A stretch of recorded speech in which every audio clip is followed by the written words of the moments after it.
আমি আসি। আমাদের গল্পগুলো যদি ভালো লেগে থাকে তাহলে অবশ্যই সাবস্ক্রাইব করে পাশে থাকবেন। ধন্যবাদ। আর আমি প্রিয়াঙ্কা। আমাদের গল্পগুলো যদি ভালো লেগে থাকে অবশ্যই আমাদের চ্যানেলকে সাবস্ক্রাইব করে পাশে থাকবেন। ভাইয়ের বাসর ঘরে নিজের প্রেমিকা শিখাকে দেখে ভড়কে গেলাম। এক মুহূর্তের জন্য নিজের চোখকে অবিশ্বাস করতে বাধ্য হলাম। বোনকে সান্ত্বনা দিয়ে বললাম, ধুর, সে তো আমায় অনেক ভালোবাসে, এমনটা করতেই পারে না। হাতের উল্টো পিঠ দিয়ে চোখ দুটো ডলে আবার ভালো করে তাকালাম, কিন্তু চেহারার কোনো পরিবর্তন আসলো না। বাড়ির সকলেই আমার দিকে ভয়ার্ত চাহনি নিক্ষেপ করেছে। রাগে আমার শরীর থরথর করে কাঁপছে। হঠাৎ গলা ফাটিয়ে গগন ফাটানো চিৎকার করে বললাম, এসব কি হচ্ছে এখানে? আমার চিৎকার শুনে বিছানায় বসে থাকা আমার প্রেমিকা ভয়ে কেঁপে ওঠে। কেউ কিছু বলার সাহস পাচ্ছে না। আমি সোজা ভাইয়ার কাছে গিয়ে তার কলার ধরলাম। এসব কি দেখছি আমি? তৎক্ষণাৎ সবাই এসে ভাইয়াকে আমার থেকে সরিয়ে নেয়। আমি আবারও চিৎকার করে বলতে শুরু করি, তোমরা জানতে না শিখাকে আমি ভালোবাসি? ও আমার গার্লফ্রেন্ড ছিল, তারপরও এই কাজটা তোমরা কিভাবে করতে পারলে? কারণ আমি তোমাকে ভালোবাসিনি। পিছন থেকে শিখার বাক্যটি শুনে আশ্চর্য হয়ে গেলাম। 2.5 বছরের সম্পর্ক আমাদের, আর সে এত সহজেই বলে দিল আমি তোমাকে ভালোবাসিনি। তাহলে কি এতদিন সব তোমার অভিনয় ছিল? হ্যাঁ।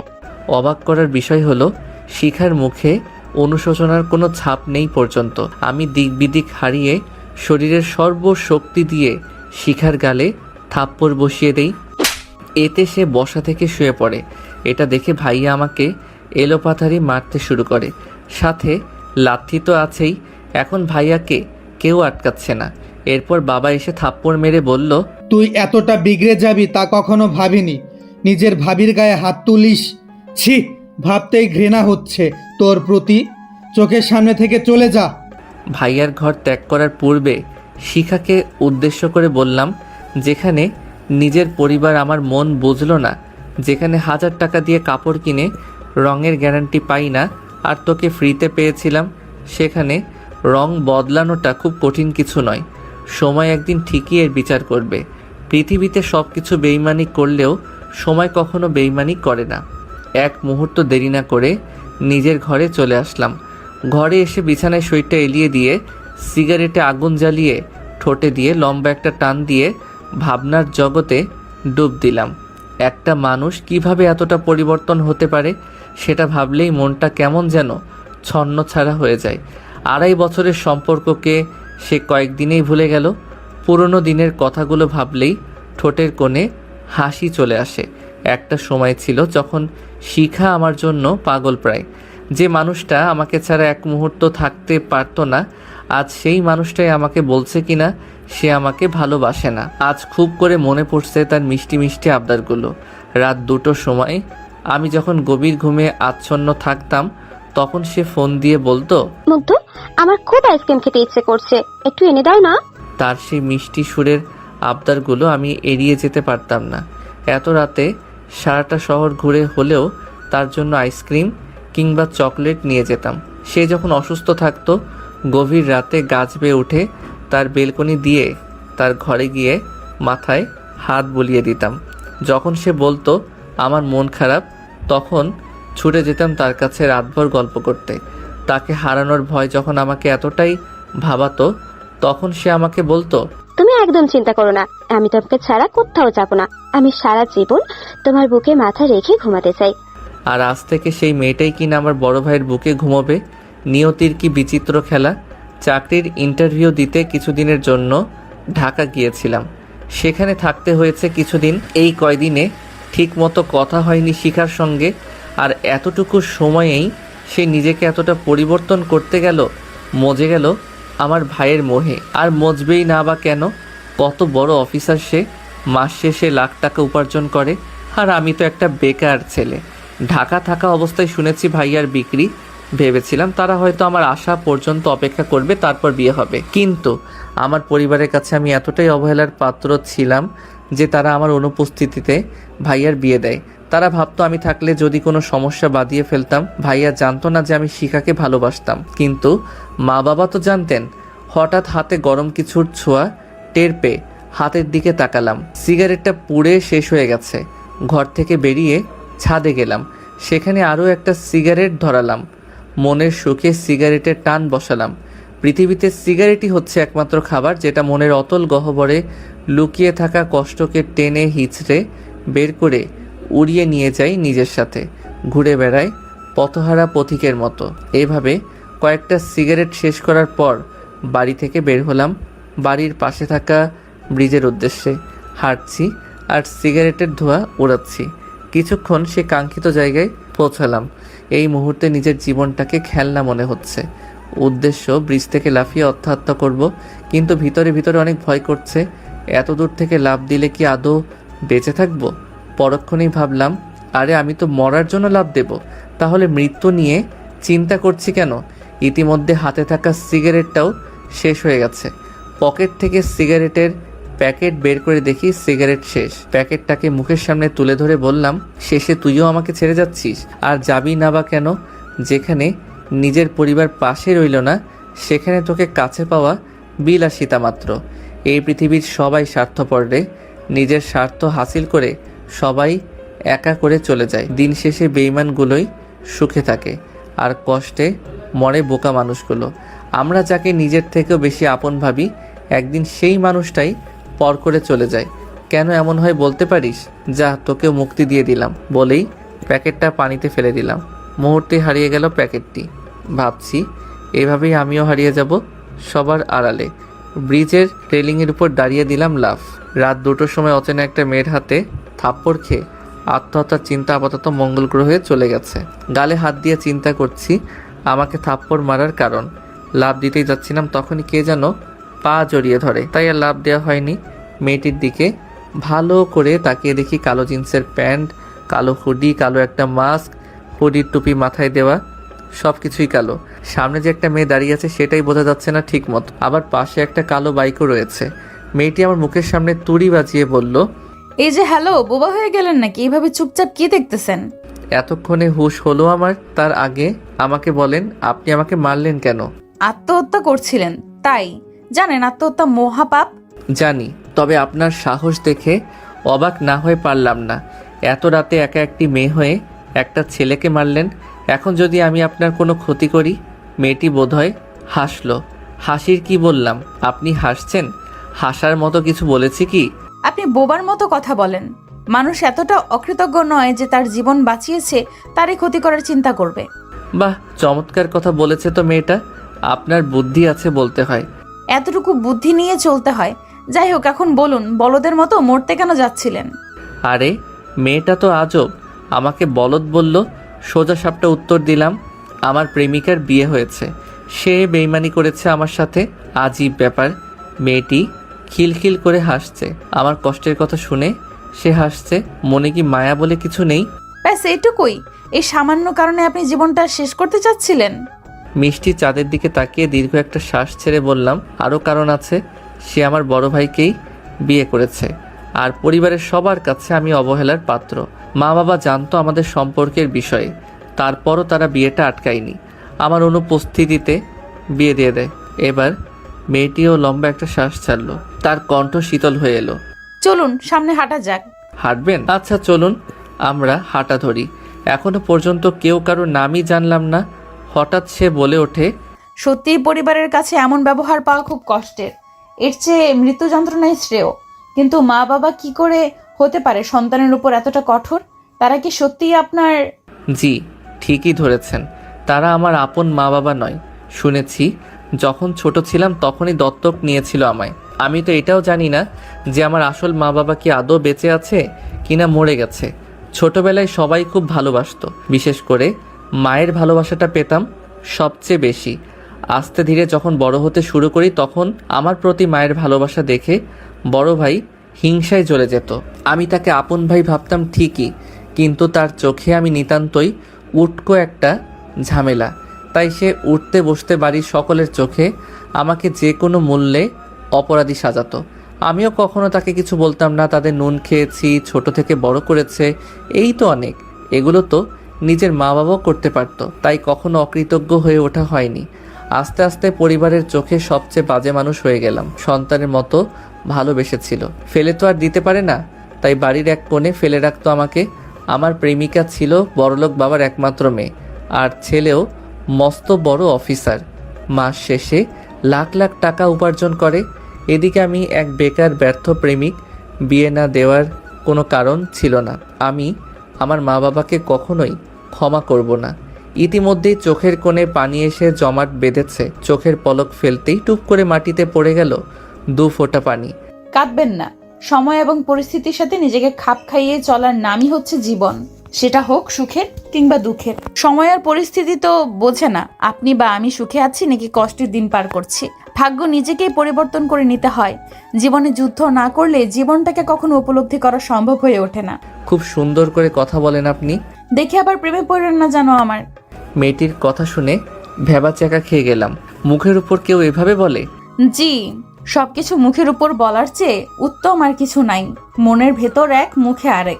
এমন মানুষের মতো ভয়ঙ্কর পৃথিবীতে আর কিছুই হতে পারে না। মেয়েটির কথা যতই শুনছি ততই অবাক হচ্ছি। সব কিছু কতটা গভীরভাবে চিন্তা করে। এভাবেও চলা যায়? আত্মহত্যা করলেই কি সবকিছুর সমাধান হয়ে যায়? মেয়েটির প্রশ্নের কি জবাব দেব ভাবতে পারছি না। চুপ যে বড্ড।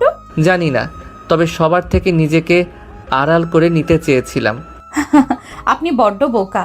যার জন্য মরতে গেছিলেন সে কিন্তু একবারও আপনার জন্য চোখের পানি ফেলতো না। সে তো তার জন্য একটা পারফেক্ট জীবনসঙ্গী খুঁজছিল, সেটা পাওয়ার হয়ে গেছে। তাহলে সে কেন ভাববে তার অতীত নিয়ে? বেঈমানরা কখনো কাঁদে শুনেছেন? না। তাহলে বোকার মতো কেন মরতে বসেছিলেন? শক্তি রেখে যারা চলে তারা কখনো হারে না। ব্যর্থতা একটা পরীক্ষা মাত্র। স্বীকার করুন কি ঘাটতি রয়েছে, দেখুন, পূরণ করুন। যতক্ষণ না সফল হন শান্তির ঘুম ত্যাগ করুন, লড়াই করুন। সফলতা হেঁটে হেঁটে আপনার কাছে আসবে। আমরা যখন ছোট ছিলাম হাঁটার পথে 1000 বার হোঁচট খেয়ে পড়ে গেছি। তখন কি আমরা পড়েই ছিলাম? না, উঠে দাঁড়িয়ে আবারও হাঁটতে শুরু করেছি। তাই তো আজ এখন নিজে হাঁটতে পারি। তখন যদি চেষ্টা না করে ব্যর্থ হয়ে পড়ে থাকতাম তাহলে আজ সমাজের কাঁধে বোঝা হয়ে থাকতাম। চলতি পথে হোঁচট খেয়েছেন, ঘাবড়াবেন না, উঠে দাঁড়ান। দরকার হলে কিছুটা সময় বিশ্রাম নিয়ে আবার চলতে শুরু করুন। থেমে গেলে সফলতার দ্বারে পৌঁছাবেন কিভাবে? বেঈমানদের জন্য নিজেদের কষ্ট দেয় তো বোকারা। অন্যের জন্য নয়, নিজের জন্য বাঁচুন। বাঁচার জন্য লড়াই করুন। নিজেকে এমনভাবে তৈরি করুন যাতে আপনাকে যারা অসফল দেখতে চায়, যারা আপনার কষ্টের কারণ, তারা যেন জ্বলে পুড়ে খাক হয়ে যায়। জানি না মেয়েটাকে, তবে তার অনুপ্রেরণার বার্তা পেয়ে খুব করে বাঁচতে ইচ্ছে করছে। স্বাদ জাগছে পুনরায় পৃথিবীটাকে জানবার। হ্যাঁ, আমি বাঁচব, নিজের জন্য হলেও বাঁচব। এভাবে যদি সবাই ভাবতো তাহলে বিচ্ছেদের পর হয়তো মৃত্যুর হার বাড়ত না।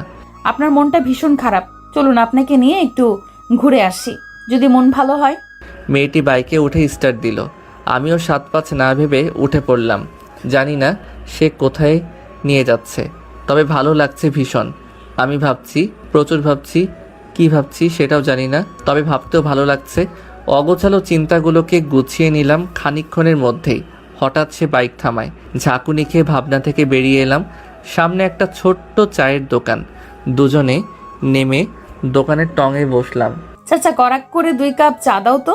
তোমরা বইসা পড়ো, আমি দিতাছি।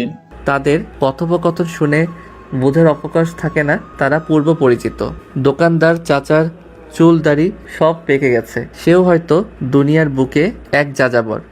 ঘরে বউ নাই, থাকলে কি আর এত রাতে দোকান খুলে বসতো? চাচার চা খেয়ে মুডটা ফ্রেশ হয়ে গেল।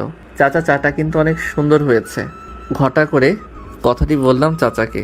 হ্যাঁ তাই তো, প্রতি রাতে এখানে এসে চা খেয়ে যাই। এখন চায়ের টাকাটা দিন। মেয়েটির কথা শুনে আহম্মক হয়ে গেলাম। নিজে নিয়ে এসে চা খাইয়ে টাকা দিতে বলে। এত অবাক হওয়ার কিছু নেই। ভাবছেন আমি নিয়ে এসে টাকা কেন দিতে বলছি? ভেবে লাভ নেই, কারণ একটা ছেলের সামনে একটা মেয়ে বিল দেবে, এটা ছেলেটার জন্য সম্মানহানি থেকে কম না। বেশি কিছু না ভেবে চাচার দিকে 100 টাকার নোট বাড়িয়ে দিলাম। সে হাসছে। বাজান, আমার কাছে ভাঙতি নাই। বাকিটা দিতে হবে না চাচা, রেখে দিন। আবার হাঁটা ধরি। আচ্ছা, আমি না হয় প্রেমের ছাকা খেয়ে ব্যর্থ হয়ে মরতে এসেছিলাম, কিন্তু আপনি এত রাতে বাইরে কি করেন? মেয়েটি মুহূর্তের মধ্যে উত্তর দিল, ওই যে নিজের জন্য বাঁচতে, সুখের খোঁজে ছুটে চলা এক গন্তব্যহীন পাখি আমি। মানে ঠিক বুঝলাম না। ছোটবেলায় মাকে হারাই, তারপর বাবা আমার দেখাশোনার জন্য একটা বিয়ে করে, কিন্তু সৎ মায়ের চোখে আমি সৎই রয়ে গেলাম। বাবার অগোচরে আমার উপর অত্যাচার করত। বড় হওয়ার সাথে সাথে নিজেকে পরিবর্তন করে নিলাম। আপনার মতোই আমার জীবনটা। এখন আমিও আপনার মতো বাবার চোখে বাজে মেয়ে। তাদের কথা রাত বেরোতে ঘুরে বেড়াই, কোথায় না কোথায় নষ্টামি করি, তাই সারাদিন বাইরে ঘুরে বেড়াই।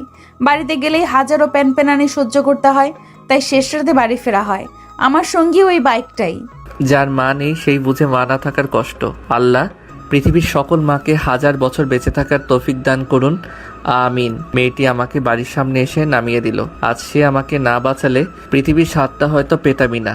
আল্লাহ সঠিক সময় সঠিক জায়গায় সঠিক মানুষকেই প্রেরণ করে, এটাই তার জীবন্ত উদাহরণ হয়ে থাকবে আমার মনে। আপনার সাথে দেখা হয়ে অনেক ভালো লাগলো। মেয়েটি মিষ্টি একটা হাসি দিয়ে বলল, ভালো থাকবেন আর নিজের খেয়াল রাখবেন। আজ আসি। এই বলে স্টার্ট দিল। আমি পিছু ডাক দিলাম। আমি মুগ্ধ। আপনি? সে একটু জোরেই বলল, উপমা হাসান রুহি। বলেই টান দিয়ে চলে গেল। বাহ, চমৎকার নাম, উপমা হাসান রুহি। কি মিষ্টি লাগে শুনতে। যেমন মিষ্টি মনের মানুষ তেমনি মিষ্টি তার নাম। সকালে শিখাকে উদ্দেশ্য করে বললাম, ভাবি আমাকে নাস্তা দাও, খুব ক্ষুধা পেয়েছে। বাক্যটি শুনে টেবিলে বসে থাকা সকলের চোখ ডিমের মতো বড় হয়ে গেছে। এক রাতেই গার্লফ্রেন্ডকে এত সহজে ভুলে গেল কি করে? এক রাতেই এতটা পরিবর্তন, বড্ড ভাবাচ্ছে বিষয়টা। আর শিখা তো আহমকের মতো হা করে তাকিয়ে আছে আমার দিকে। কী ব্যাপার ভাবি, এভাবে তাকিয়ে আছো কেন? আর তোমরা সকলে আমাকে এভাবে দেখছো কেন? আগে দেখোনি আমাকে? মা আমার মাথায় হাত দিয়ে বলল, তুই ঠিক আছিস তো মুগ্ধ? শরীর খারাপ করেনি তো? মায়ের কথা শুনেই মনের ভিতর জ্বলতে থাকা বাতিটা কেন যেন নিভে গেল। যেই মা আগে কোনো বাক্য শেষ করার আগে বাবা শব্দটা জুড়ে দিত, আজ সেই মাই কিনা নাম নিয়ে ডাকে। মনটাকে শক্ত রেখে বললাম, আমি সম্পূর্ণ ঠিক আছি। আর তোমরা এমন বিহেভিয়ার করছো কেন সেটাই তো বুঝে উঠতে পারছি না। কেউ কিছু বলার আগে ভাইয়া কর্কশ কণ্ঠে বলে ওঠে, দেখো নেশা টেশা করছে কি না। ছোটবেলা থেকেই মদকে খুব ঘৃণা করি। এই শব্দ শুনলেই মাথায় রাগ ওঠে। ভাইয়া হয়তো ভেবেছে কালকের মতোই আজও তার দিকে ক্ষিপ্ত হয়ে মারতে যাব। আমি নিজেকে কন্ট্রোল করে ভাইয়ার দিকে তাকিয়ে একটা মিষ্টি হাসি উপহার দিলাম। এতে তার হাসিটা নিভে গেল। নেশা তো কাল রাতে করেছিলাম ভাইয়া, তাই কাল উল্টাপাল্টা সব কাজ করে ফেলেছি। ক্ষমা করে দিস ভাইয়া। আর ভাবি তুমিও ক্ষমা করে দিও প্লিজ। শিখার দিকে তাকাতেই চোখের কোণে পানি এসে জড়ো হলো। মেয়েটা কতটা স্বার্থপর, সবার চোখ এড়িয়ে সেটা মুছে নিলাম। কেউ না দেখলেও শিখা দেখে নিয়েছে, কারণ তখন তার দিকে তাকিয়েছিলাম। মনের ভিতর কষ্ট লুকিয়ে রেখে আর কতই বা হাসা যায়। মনটা তো খুব নরম, কোনো পাথর নয় যে সারাদিন পানি ঢাললেও সে গলবে না। উফ ভাবি, আর দেরি না করে নাস্তা দাও, ঠান্ডা হয়ে যাবে তো। শিখা মুখটা মলিন করে সবাইকে নাস্তা পরিবেশন করলো। প্রিয় মানুষটিকে পাইনি তো কি হয়েছে, তার হাতে রান্না খাওয়ার তো সৌভাগ্য হয়েছে। তাই দুঃখ বিলাস না করে তৃপ্তি নিয়ে খেলাম। খাওয়া শেষ করে ছাদে গেলাম। এক কোণে দাঁড়িয়ে মনের সুখে সিগারেটে টান মারছি আর প্রকৃতির সাথে নিজের কষ্টগুলোকে ভাগাভাগি করছি। কিছুক্ষণ পর কারো পায়ের শব্দ পেলাম। তাকিয়ে দেখি শিখা, সে গুটি গুটি পায়ে আমার পাশে এসে দাঁড়ালো। হঠাৎ স্বামীকে ঘরে রেখে ছাদে এলেন যে? অফিসে গেছে। বাহ, চমৎকার বিষয়। বিয়ের পরদিনে অফিস, বেশ দায়িত্ববান স্বামী পেয়েছেন। শিখা চুপচাপ দাঁড়িয়ে আছে। আমিও আর কিছু না বলে আকাশপানে চেয়ে রইলাম। কি ভাবছো এমন আকাশের দিকে তাকিয়ে? ভাবছি মানুষ কতটা নিখুঁত অভিনয় জানলে দীর্ঘ 2.5 বছর অভিনয় করে যেতে পারে, তাও আবার যেমন তেমন নয়, ভালোবাসার অভিনয়।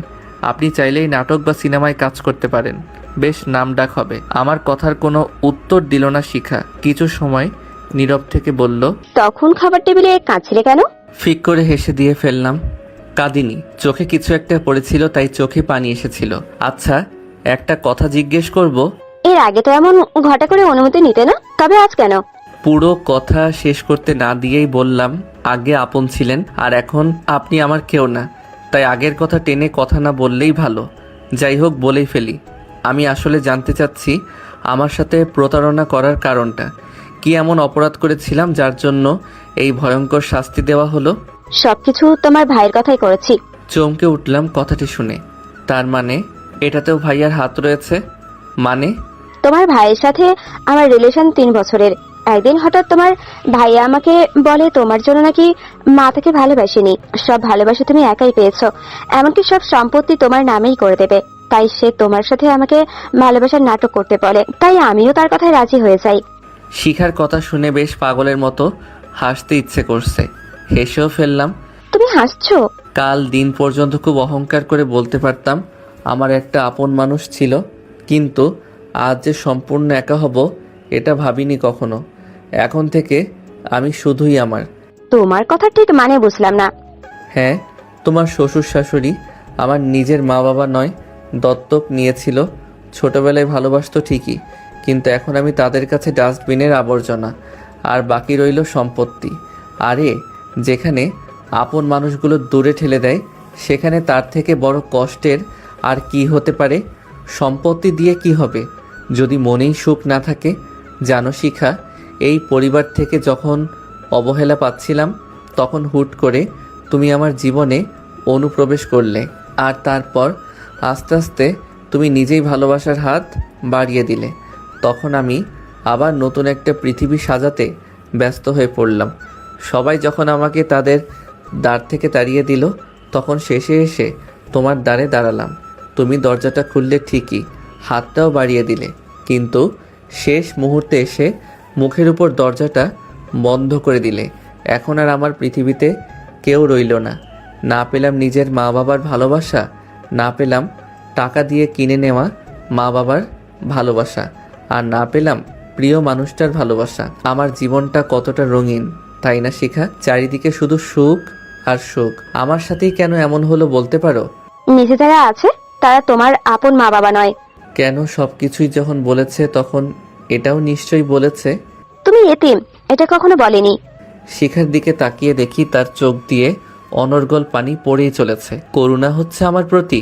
শিখা আমার পা জাপটে ধরে কাঁদতে কাঁদতে ক্ষমা চাইতে লাগলো। তুমি প্লিজ আমাকে ক্ষমা করে দাও। বিশ্বাস করো, আমাকে ভুল বুঝে এসব করানো হয়েছে। আমি জানতাম না তুমি এতিম। বুদ্ধি কি লোপ পেয়েছে নাকি? দেবরের পায়ে ধরে কেউ? আর আমি এতিম জানলে নাটক করতে না, কিন্তু মা বাবা আছে জেনে নাটক করেছ কেন? কষ্টটা কি মা বাবা মোচন করে দিত? এটা কেমন চিন্তা তোমার? তোমার দেয়া কষ্ট কেন আমার মা বাবা মোচন করবে? পা থেকে ওঠো তাড়াতাড়ি, কেউ দেখে ফেলবে, পরে তোমারই সম্মানে আঘাত আসবে। আগে বলো, তুমি আমাকে ক্ষমা করে দিয়েছো? কি আজীব ব্যাপার তাই না? কষ্ট দিচ্ছ নিজের ইচ্ছায়, আবার ক্ষমা করতেও বাধ্য করছো।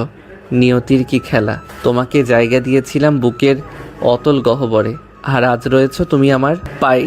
একেই বলে সুখে থাকতে ভূতে কিলাই। প্লিজ পা থেকে ওঠো। শিখা পা থেকে উঠে দাঁড়ায়। চলে আসতে যাব, ঠিক তখনই শিখার ফুপিয়ে ফুপিয়ে কান্নার শব্দ পেলাম। দীর্ঘ 2.5 বছরের সম্পর্কে তার উপর যতবারই রাগ করেছি, ততবারই সে এভাবে ফুপিয়ে কেঁদে আমার রাগ ভাঙিয়েছে। সেসব তো সবই মিথ্যা ছিল। আজও কি সে মিথ্যা কান্নার মায়ায় জড়াতে চায় আমায়? প্লিজ প্লিজ আমাকে ক্ষমা করে দাও গুড্ডু। বলেই আবার ফুপিয়ে কেঁদে ওঠে মেয়েটা। শিখা আমাকে ভালোবেসে এই গুড্ডু নামে ডাকতো। ওর চোখের পানি কেন জানি না আমার সহ্য হচ্ছে না। মনের ভিতর অজানা এক চিনচিন ব্যথা অনুভব করছি।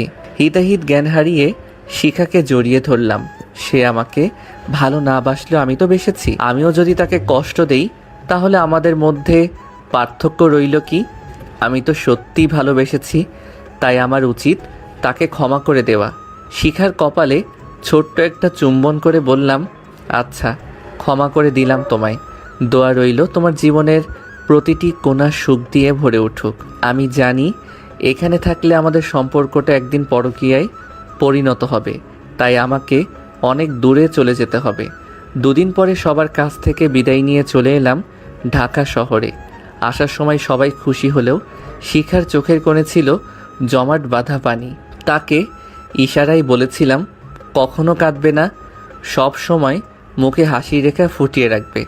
তোমাকে হাসিতেই মানায়। তুমি হচ্ছ একটি গোলাপ গাছ, আর সেই গাছে ফুল ফোটা আবশ্যক।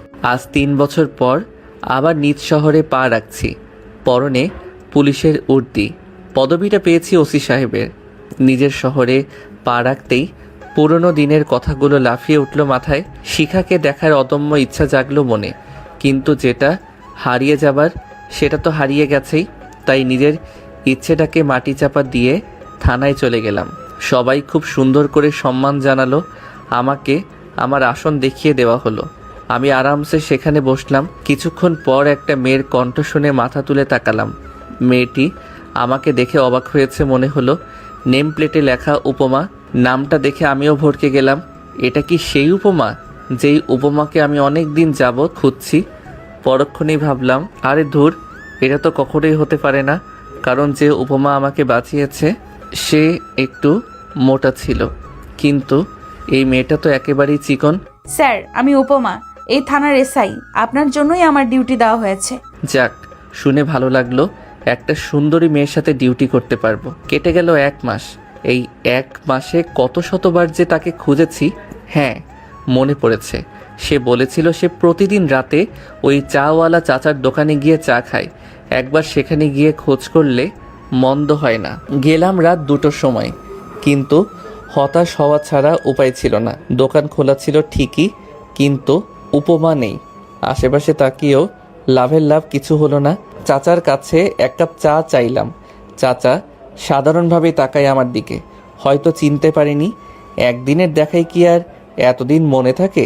তার তো বয়স হয়েছে। চা খেতে খেতে চাচাকে জিজ্ঞেস করলাম, চাচা, ওই মেয়েটা কি এখন আর এখানে আসে না? চাচা হয়তো আমার কথা বুঝতে পারিনি। কার কথা কও বাজান? আরে, যেই মেয়েটা প্রতিদিন রাত 2টোর সময় এখানে এসে চা খেত, সাথে কালো বাইক নিয়ে আসে। কথাটা শুনে চাচার মনটা খারাপ হলো মনে হচ্ছে। কি হলো চাচা, আপনি মন খারাপ করলেন কেন? বাজান, মায়েরা আহে না অনেক দিন, খুব দেখবার মনে চায়। বাপের মতো ভালোবাসতো আমারে। বলেই চোখ দিয়ে 2 ফোঁটা পানি গড়িয়ে পড়ল। চাচার কাঁধে হাত রেখে বললাম, মন খারাপ করবেন না চাচা, সে একদিন আসবেই। মেয়ে কি কখনো তার বাবাকে ছেড়ে যেতে পারে? চিন্তা করবেন না, আর আমার জন্য দোয়া করবেন, আমি যেন তাকে খুঁজে পাই। চাচার বিল দিয়ে চলে আসি। সকালে ঘুম থেকে উঠে পার্কে গিয়ে একটু শরীরচর্চা করলাম। তারপর বাসার দিকে রওনা হলাম। বাসার সামনে এসেই আমি অবাক। উপমা গেটের ভিতরে। আরে মিস উপমা, আপনি এখানে কি করছেন? স্যার, কালকেই শিফট হয়েছে এখানে। কেটে গেল আরও কয়েকদিন। একদিন রাতে উপমা এবং আমি একসাথে ডিউটি শেষ করে বাসায় ফিরছিলাম। হঠাৎ মনে হলো সেই ব্রিজের কথা। ইচ্ছে হলো সেখানে যেতে, তাই 7-5 না ভেবে গেলাম সেখানে। এই কি স্যার, এখানে নিয়ে এলেন যে? একজনকে খুঁজতে। খুঁজে পেলেন? উপমার কথাগুলো বড় অদ্ভুত।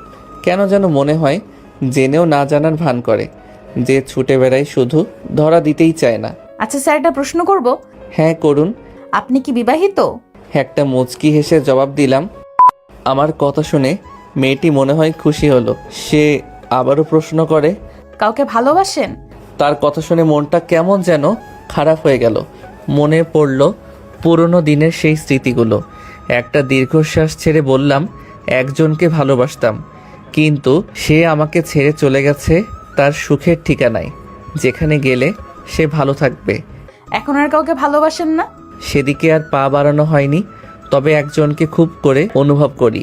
অদ্ভুত বিষয় হলো সেই মেয়েটির নামও উপমা। আপনার এক্স কি খুব ভালোবাসতেন? বাদ দিন না, সে সুখে আছে, এই তো অনেক।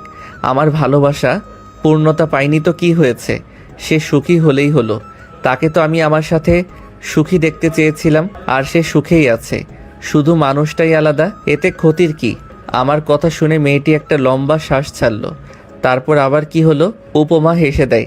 ভাবছি স্যার। কি ভাবছেন? আপনি মানুষটা বড় অদ্ভুত। সাধারণ মানুষ তার প্রেমিক বা প্রেমিকাকে হারালে বা ছেড়ে গেলে অনেক অভিশাপ দেয়, কিন্তু আপনি পুরোই তার উল্টো। হা হা হা, বাদ দিন। আর একটা কথা বলি, এটা থানা নয় যে বারবার অনুমতি নিতে হবে। সেটা বললেই হয়। এত ঝাঁজ দিয়ে কথা বলেন কেন? আরে উপমা আমার সাথে রেগে কথা বলছে, সাহস তো কম নয়। আপনার সাহস তো কম নয়, আমার সাথে রেগে কথা বলেন। এত বড় সাহস কে দিল আপনাকে? উপমা তার মুখটা একদম আমার কাছে এনে বলে, এটা থানা নয় যে আপনাকে ভয় পেয়ে কথা বলবো। বাপরে, মেয়ে তো একেবারে আগুন। এসআই হয়ে ওসিকে ফাপড় দেয়। আমার নাম থাকলো। যাই হোক, বলে ফেলি, আপনি যাকে অনুভব করেন তাকে যদি খুঁজে পান তাহলে কি করবেন? একেবারে বিয়ে, যদি সে রাজি হয়। উপমা মনে হয় আমার কথা শুনে খুশি হলো। এটা ভালো বলেছেন। প্রিয় মানুষকে হারিয়ে যেতে দিতে নেই। একবার হারিয়ে গেলে সারা জীবন আফসোস নিয়ে কাটাতে হয়। নিয়তি বড় অদ্ভুত। কেউ কি আর ইচ্ছে করে তার প্রিয় মানুষটিকে হারায়? তারা নিজের রং বদলিয়ে নতুন রঙের ছোঁয়ায় ডুবে যায়, হারিয়ে যায় সেই রঙের অতল গহ্বরে। জীবনটাই কেটে গেল কষ্টের সাগরে ভেসে। সব সয়ে গেছে। কষ্ট পাবেন না, জীবন এমন এক মুহূর্ত আসবে তখন শুধু সুখ আর সুখ। দেখবেন একদিন সুখের রাজ্যে ভাসছেন, কারণ দুঃখের পরেই আসে সুখ। দুঃখ তো একটা পরীক্ষা মাত্র। আপনার কথাগুলো খুব পরিচিত মনে হচ্ছে। হতেও পারে। আচ্ছা, সেই মেয়েটা যদি দেখতে কুৎসিত হয় তবুও তাকে বিয়ে করবেন? চেহারা দিয়ে আর কি করব? যদি মনটাই হয় বিষাক্ত, সে কুৎসিত হোক না সুন্দর, এতে আমার আসে যায় না। তার মনটা অনেক সুন্দর। একটা মানুষ কতটা ভালো হলে একজনের প্রাণ বাঁচিয়ে তাকে বাঁচতে শেখায়। সে আর যাই হোক, আর 5টা মেয়ের মতো বেইমান হবে না। যদি সে কুৎসিত হয় তাহলে আমার জন্য ভালোই হবে। উপমা অবাক হলো শেষের কথাটি শুনে। কুৎসিত হলে ভালো হবে কেন? কেননা আজকের দিনে পরকীয়া এতটাই বৃদ্ধি পেয়েছে, আর এগুলো সুন্দরী মেয়েরাই করে বেশি। আর বিশেষ করে বউকে নিয়ে বাইরে বের হলে রাস্তার কিছু কুকুরের বাজে নজরে যেতে হয়। কুৎসিত হলে কেউ সেভাবে তাকাবে না। আপনার কথা শুনে ভালো লাগলো। আচ্ছা, আপনি যদি তাকেও না পান তাহলে কি আবারও আত্মহত্যা করবেন? উপমার কথা শুনে অবাকের চরম পর্যায়ে পৌঁছে গেলাম। আমি যে আত্মহত্যা করতে চেয়েছিলাম সে জানলো কিভাবে? আমি তো তাকে কখনো বলিনি। আপনি এসব জানলেন কিভাবে? বলছি একটু অপেক্ষা করুন, আমি আসছি। আর যতক্ষণ না আসছি ততক্ষণ এখান থেকে এক পাও সরবেন না, নাহলে পা ভেঙে হাতে ধরিয়ে দেব। এই বলে গাড়ি নিয়ে চলে গেল। বুঝলাম না হঠাৎ তার কি হলো। মেয়েটি আজ বড় অদ্ভুত আচরণ করছে। দাঁড়িয়ে রইলাম। কিছুক্ষণ পর বাইকের শব্দ শুনলাম। পিছনে তাকিয়ে দেখি সেই পুরনো দিনের মেয়েটি। কালো হুডি পরা, কালো মাস্ক, হুডির টুপি মাথায় দেওয়া, কালো বাইক। সে এসে আমার সামনে দাঁড়ালো। আমি শুধু নির্বাক হয়ে তাকিয়ে রইলাম। স্বপ্ন দেখছি না তো? আমার সামনে দাঁড়িয়ে আছে পুরনো সেই উপমা, যার জন্য আজ আমি বেঁচে রয়েছি। বেঁচে থাকতে তার সাথে আবার দেখা হবে ভাবতে পারিনি কখনো। আমি তাকে দেখাতে বিভোর হয়ে আছি। কখন যে সে সামনে এসে দাঁড়িয়েছে বুঝতেই পারিনি। এই যে মিস্টার কাবলাকান্ত, কি দেখছেন এভাবে? যেদিনই আপনার সামনে এসে দাঁড়াই সেদিনই এভাবে তাকিয়ে থাকেন। কি ঘটনা বলুন তো? ভালো টালো বাসেন নাকি? আমি তার প্রশ্নের কোনো জবাব না দিয়ে উল্টো প্রশ্ন করলাম, এতদিন কোথায় ছিলেন? জানেন, পাগলের মতো খুঁজছিলাম আপনাকে শুধু একবার দেখব বলে। একটা অচেনা অজানা মেয়েকে খুঁজছেন, তাও আবার পাগলের মতো? কেন? জানি না কেন, তবে আপনাকে দেখার জন্য মনটা আমার দেউলিয়া হয়ে গেছে। আপনাকে প্রতিদিন এই ব্রিজ এবং চাচার দোকানে খুঁজি, কিন্তু কখনো পাইনি। কিন্তু আজ আপনি আমার সামনে, সব কিছু কেমন যেন স্বপ্নের মতো লাগছে আমার। স্বপ্ন দেখতে হবে না, আমি বাস্তবেই আপনার সামনে দাঁড়িয়ে আছি। বলেন তো, আমাকে কেন খুঁজছিলেন পাগলের মতো? হাত দুটো মুঠো করে ব্রিজের রেলিংয়ের উপর রেখে আকাশ পানে তাকালাম। আমি জানি না কেন খুঁজছিলাম আপনাকে, তবে খুব করে খুঁজছিলাম। আপনাকে খুঁজতে আমার ভালো লাগে। কারণটা কি শুধুই ভালো লাগার? মেয়েটির দিকে একবার তাকিয়ে আবার চোখ ফিরিয়ে নিলাম। জানা নেই। আচ্ছা, আজ তাহলে আসি। বেঁচে থাকলে আবার দেখা হবে কোনোদিন। মেয়েটির যাওয়ার কথা শুনে হঠাৎ আমার হাসি মুখটা মলিন হয়ে গেল। এতদিন পর খুঁজে পেয়েও আবার হারিয়ে ফেলবো তাকে? সে চলে যাওয়ার জন্য পিছু ফিরে হাঁটা ধরল। শুনুন, পিছু ডাক শুনে আবার আমার কাছে চলে এলো। যাবেন না প্লিজ? সে চোখ দুটো ছোট ছোট করে বলল। থেকে যাওয়ার তো কারণ খুঁজে পাচ্ছি না। আমি উত্তেজিত হয়ে বলি, কারণ আছে। সে মাথা নাড়িয়ে বলে, কি? আমি একটা শুকনো ঢোক গিলে বললাম, আপনাকে আমি অনুভব করি সবসময়। বাক্যটি বলেই তার উল্টো হয়ে দাঁড়ালাম। কিছুটা সময় অতিবাহিত হওয়ার পরেও যখন কোনো সাড়া শব্দ পেলাম না, তখন পিছন ঘুরে তাকালাম, কিন্তু উপমা নেই। গেল কোথায়? তাহলে কি সে আমাকে আবার ছেড়ে গেল? আমার ভাগ্যটাই কি এমন? সুখ নামক শব্দটা আমার জন্য কি হারাম হয়ে গেছে? নিমেষে আমার মনটা খারাপ হয়ে গেল। কেন বারবার এমন হয় আমার সাথে? এই যে মিস্টার কাবলাকান্ত, পেছন ফিরে তাকান। পিছন থেকে কারো কথা শুনে চমকে উঠলাম। পিছনে তাকিয়ে দেখি উপমা ফুল হাতে নিয়ে হাঁটু গেড়ে বসে আছে। উপমার কাণ্ড দেখে আমি নির্বাক। এই কাজটা সবসময় ছেলেরা করে থাকে, কিন্তু এখানে উপমা নিজেই। উইল ইউ বি মাই সন্তানের বাবা? উপমার প্রপোজ দেখে আমি টাসকিত। এরকম প্রপোজও কেউ করে? বেশি ঢং না করে ফুলটা নাও। আমি তাড়াতাড়ি ফুলটা নিয়ে উপমাকে তুলে একটু কাছে নিয়ে আসলাম। আজ প্রথম তার হাত ছুঁয়ে দেখলাম। উপমা কিছু না বলে একদম আমার বুকে মাথা রাখলো। এই অনুভূতি ঠিক কতটা গভীর তা বলে বোঝাতে পারবো না। হৃদস্পন্দন একেবারে বেড়ে গেছে। কি হলো, তুমি জড়িয়ে ধরছো না কেন? তার অনুমতি পেয়ে আমিও পরম মমতায় তাকে জড়িয়ে ধরি। আচ্ছা, তুই জানতে আমি তোমাকে খুঁজছিলাম, আর এটাও জানতে তোমাকে খুব মিস করি। হ্যাঁ, সব জানি। কিন্তু কিভাবে? কখনো তো দেখাই হয়নি আমাদের। আমিও অনুভব করে নিয়েছি। উপমাকে বুক থেকে তুলে ওর কপালে একটা চুম্বন করলাম। তারপর নিজ হাতে ওর মাস্ক খুলতে লাগলাম খুব আগ্রহ নিয়ে। হঠাৎ উপমা আমার হাতে হাত রাখে। কি হলো, আটকালে কেন? আমি যদি দেখতে অসুন্দর হই? তাহলে আমার জন্য ভালো। কিন্তু কথায় কথায় আত্মহত্যা করতে চাওয়া মানুষকে আমি বিয়ে করতে পারবো না।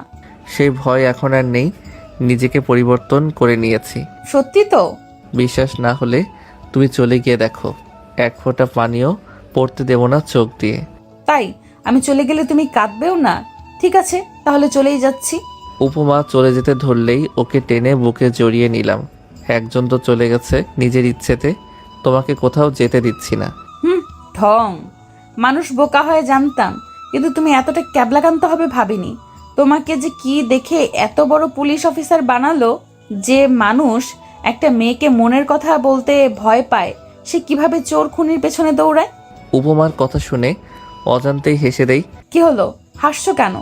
শোনো, একটা পুরুষ যতই ক্ষমতাধর বা সাহসী হোক না কেন, ভালোবাসার মানুষটির সামনে সে অসহায় হয়ে যায়।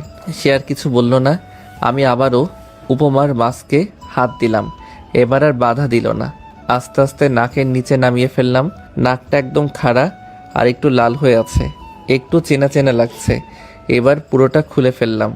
সঙ্গে সঙ্গে এক হাত দূরে গিয়ে দাঁড়ালাম। অবাকের চরম পর্যায়ে পৌঁছে গেছি আমি।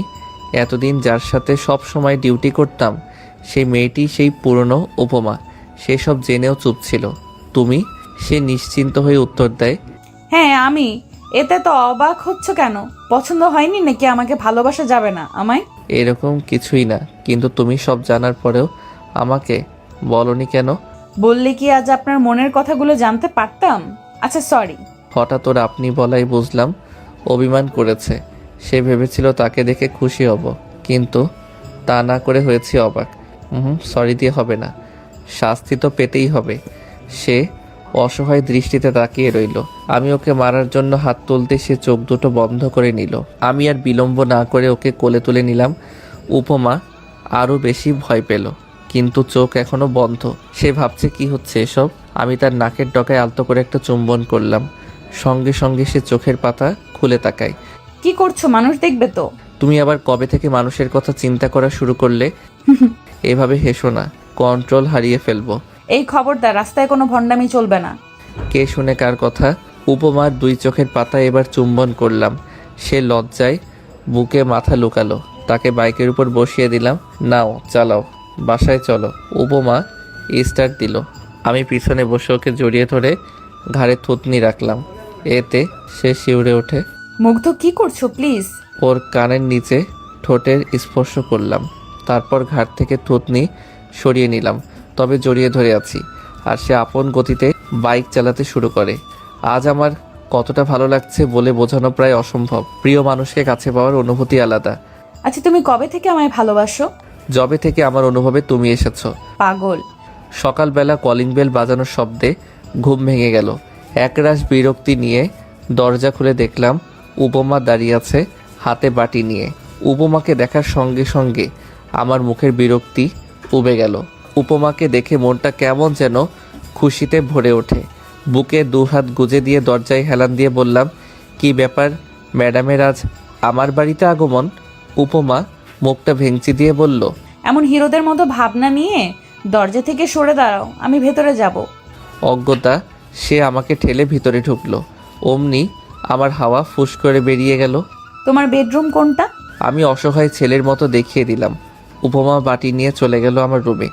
আমিও তার পিছু পিছু গেলাম। বাটিটা টেবিলের উপর রেখে কোমরে হাত দিয়ে আমাকে আদেশ করলো, যাও গিয়ে ফ্রেশ হয়ে এসো। কি হলো, ব্রাশ করতে এতক্ষণ লাগে? বাথরুমে গিয়ে ব্রাশ করছি আর ভাবছি, বাপরে এই মহিলা বিয়ের আগে এভাবে আদেশ করছে, বিয়ের পর না জানি কি করে। এই মেয়ে তো দেখি আমাকে সব সময় দৌড়ের উপর রাখবে। তাড়াতাড়ি ফ্রেশ হয়ে চলে গেলাম। বাসায় আমাকে আদেশ করা হচ্ছে তাই না? একবার চলো থানায়, তারপর দেখবে মজা। ইতিমধ্যেই উপমা খাবার প্লেটে বেড়ে ফেলেছে, তাও আবার আমার পছন্দের ভুনা খিচুড়ি। আমি খুশি হয়ে বিছানায় বসলাম। প্লেট হাতে নিয়ে খেতে যাব, অমনি উপমা আমার হাত থেকে প্লেটটা নিয়ে খাইয়ে দিতে লাগলো। তোমার যে হাত কেটেছে এটা আমি জানি, তাই আমি খাইয়ে দিচ্ছি। আমি ওর দিকে একটা মায়াবী চাহনি নিক্ষেপ করে খেতে শুরু করি। মেয়েটা কত সুন্দর করে খাইয়ে দিচ্ছে, কখন আবার ঠোঁটের কোণে খাবার আটকে গেলে সেটাকে আলতো করে সরিয়ে দিচ্ছে। এতটা ভালোবাসা আমার কপালে ছিল, কথাটি সত্যি। দুঃখের পরে আসে সুখ। এই তুমি কাঁদছো কেন? উপমার কথাই হুঁশ হয় আমার, চোখের পানিতে গাল দুটো ভিজে গেছে। খুব ছোটবেলায় এভাবে আদর করে মা খাইয়ে দিত, এভাবে কেউ খাইয়ে দেয় না। কত কাল হয়ে গেল, আজ তোমার এই মায়ের মতো ভালোবাসা দেখে মায়ের কথা মনে পড়ে গেল। উপমা প্লেটটা ডান হাতে নিয়ে বাম হাত দিয়ে আমার চোখের পানি মুছে দিল। অতীতের কথা ভেবে কি হবে বলো তো? শুধু শুধু মনটাকে কষ্টের সাগরে ভাসিয়ে দেওয়া। এখন ভাববে শুধু বর্তমান নিয়ে। বর্তমানে ভালো থাকলেই ভবিষ্যতে ভালো থাকতে পারবে। আমি উপমাকে জড়িয়ে ধরে বললাম, এই দুনিয়ায় আমার সকল আপনজন আমায় ছেড়ে গেছে, তুমি কখনো আমায় একলা করে যেও না। যাওয়ার আগেই নিজের করে নাও। তাই করতে হবে। আবারও খাইয়ে দিচ্ছে উপমা। হয়েছে, এখন বাকিটুকু খেয়ে নাও। খুব ভালো লাগছে উপমার হাতে খেতে। যেমন মিষ্টি মেয়ে, তেমনি ওর হাতের রান্নাও অতুলনীয়। খাইয়ে দিতে দিতে উপমা বলে ওঠে, শোনো, পুরুষ মানুষ এতটা আবেগী হলে চলে না। পুরুষদের হতে হয় কঠোর, না হলে যে কেউ মন নিয়ে খেলা করবে। খাওয়া শেষ করে উপমা ওঠার সময় বলে, একটা কথা বলি, রাগ করবে না তো? বলো, রাগ করব না। কাল আমি ইচ্ছে করে তোমার হাত কেটে দিয়েছি, যাতে তোমাকে খাইয়ে দিতে পারি। বলেই উপমা পালাতে চাইলেও পারল না। ওর বাম হাত ধরে হ্যাচকা টান দিয়ে বুকের সাথে মিশিয়ে নিলাম। প্লেটটা মেঝেতে পড়ে গিয়ে ভেঙে একাকার। আমার সাথে শয়তানি, তাই না? এবার দেখাচ্ছি মজা। বলেই উপমার ঠোঁটের কাছে নিজের ঠোঁট দুটো নিয়ে গেলাম, একদম কাছাকাছি। দুজনার নিঃশ্বাস বাড়ি খাচ্ছে ঠোঁটের উপর। মুগ্ধ, কি করছো? আমার হাত কেটে দেওয়ার মজা বোঝাবো। প্লিজ কিছু করো না। আমি কোনো কথা না বলে ওকে কিস করব, তখনই উপমা ওর হাত চার ঠোঁটের মাঝখানে নিয়ে আসে। তারপর আমাকে বিছানায় ধাক্কা দিয়ে দৌড়ে পালাতে গেলেই প্লেটের ভাঙা টুকরো ওর পায়ে বেঁধে যায়। উপমা হালকা আহ বলে চিৎকার করে মেঝেতে বসে পড়ে। উপমার চিৎকার শুনে আমি ধরফড়িয়ে উঠি। তাড়াতাড়ি উপমার কাছে গিয়ে কোলে তুলে নিয়ে বিছানায় বসিয়ে দিলাম। তারপর ফার্স্ট এইড বক্স এনে মেঝেতে হাঁটু গেড়ে বসি। কাচের অনেকটা অংশই ঢুকে গেছে পায়ে। এটা যদি এমনি এমনি বের করতে যাই তাহলে উপমা পুরো বাড়ি মাথায় তুলে ফেলবে চিৎকার করে। তাই প্রথমে কাজটাকে ভালো করে ধরলাম, তারপর এক হাত দিয়ে উপমার গলা জড়িয়ে ধরে ওর ঠোঁটে আমার ঠোঁট দুটো গভীরভাবে ডুবিয়ে দিলাম। উপমা শুধু ফ্যালফ্যাল করে তাকিয়েছিল আর ব্যথায় চোখ দিয়ে পানি পড়ছিল। ওর ঠোঁটে ঠোঁট রেখেই হ্যাচকা টান দিয়ে বের করে ফেললাম কাচের টুকরো। ও বুঝতেই পারিনি কখন টানবো, কিন্তু কাজটি বের করার সময় ঝাঁকুনি দিয়েছে। এখন মেডিসিন দিয়ে পরিষ্কার করছি। উপমা ফুপিয়ে ফুপিয়ে কাঁদছে এখনও। ওকে সান্ত্বনা দিয়ে বলি, আরে বাচ্চাদের মতো কাঁদছো কেন? কিচ্ছু হয়নি, এখনই ঠিক হয়ে যাবে। কিন্তু ওর কান্না থামছেই না। পরিষ্কার করে ওর কাটা জায়গায় আলতো করে একটা চুম্বন করলাম, তারপর ব্যান্ডেজ করে দিলাম। এত ছটফট করো কেন সব সময়? ভালো লাগে তাই। উপমা আমার বুকে মাথা দিয়ে বুকে হাত বুলিয়ে দিতে শুরু করে। চলো না বিয়ে করি। আমরা দুজন রিলেশন শুরু করেছি, এটা থানায় জানাজানি হলে কেলেঙ্কারি হয়ে যাবে। তাই ভালো বিয়ে করে ফেলি। আর তুমি একটু বেশি রোমান্টিক হচ্ছ, খালি কিস করতে চাও। আমিও তাই ভাবছি। কিস করার জন্য হলেও একটা বউ চাই। উপমা আমার বুকে কিল ঘুষি মারে খানেক। দুদিন পরে থানার সবাইকে জানিয়ে দিলাম আমাদের বিয়ের সিদ্ধান্ত। সবাই মিষ্টি খেতে চাইলো। সবার সামনে যখন আমার আর উপমার বিয়ের কথা বলছিলাম তখন উপমা লজ্জায় সবার সামনে আমার বুকে মুখ লুকিয়েছিল। কিন্তু সে ভুলে গেছে সে আরও বেশি লজ্জায় পড়ার কাজ করলো। সামনে যে এসপি স্যার দাঁড়িয়ে আছে সেটা ও ভুলে গেছে। মেয়েরা এতটা লজ্জাবতী হয়। এখানে যে আমরাও আছি সেদিকে কি খেয়াল আছে? এসপি স্যারের বাক্যটি সুন্দর। উপমা আরও বেশি লজ্জা পেল।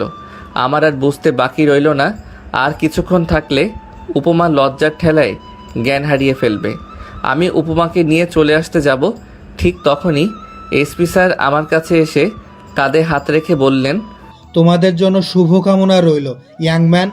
ধন্যবাদ স্যার, দোয়া করবেন আমাদের জন্য। আর শোনো, 6 মাস আগে উপমার সৎ মা উপমাকে বের করে দেয় তার আপন বাবা থেকেও যে নেই। যদিও তোমাকে বলার কোনো কারণ নেই, তবুও বলছি, মেয়েটাকে কখনো কষ্ট দিও না। কিছুদিন আগেই অনেক বড় একটা ধাক্কা সামলিয়েছে। এখন পৃথিবীতে ওর আপন বলতে শুধু তুমি। জি স্যার, আপনি চিন্তা করবেন না, আমি উপমাকে সবসময় সুখে রাখার চেষ্টা করব। উত্তরস্বরূপ এসপি স্যার হেসে মুচকি হাসি দিয়ে স্থান ত্যাগ করল। আমি উপমাকে নিয়ে নিজের কেবিনে চলে আসলাম, চেয়ারে বসিয়ে দিলাম। তুমি খুশি তো? উপমা আমার কপালে আদর দিয়ে বলে, অনেক। জানো, প্রথম যেদিন তোমাকে দেখি সেদিনই ক্রাশ নামক অখাদ্য জিনিসটা খেয়ে ফেলেছিলাম।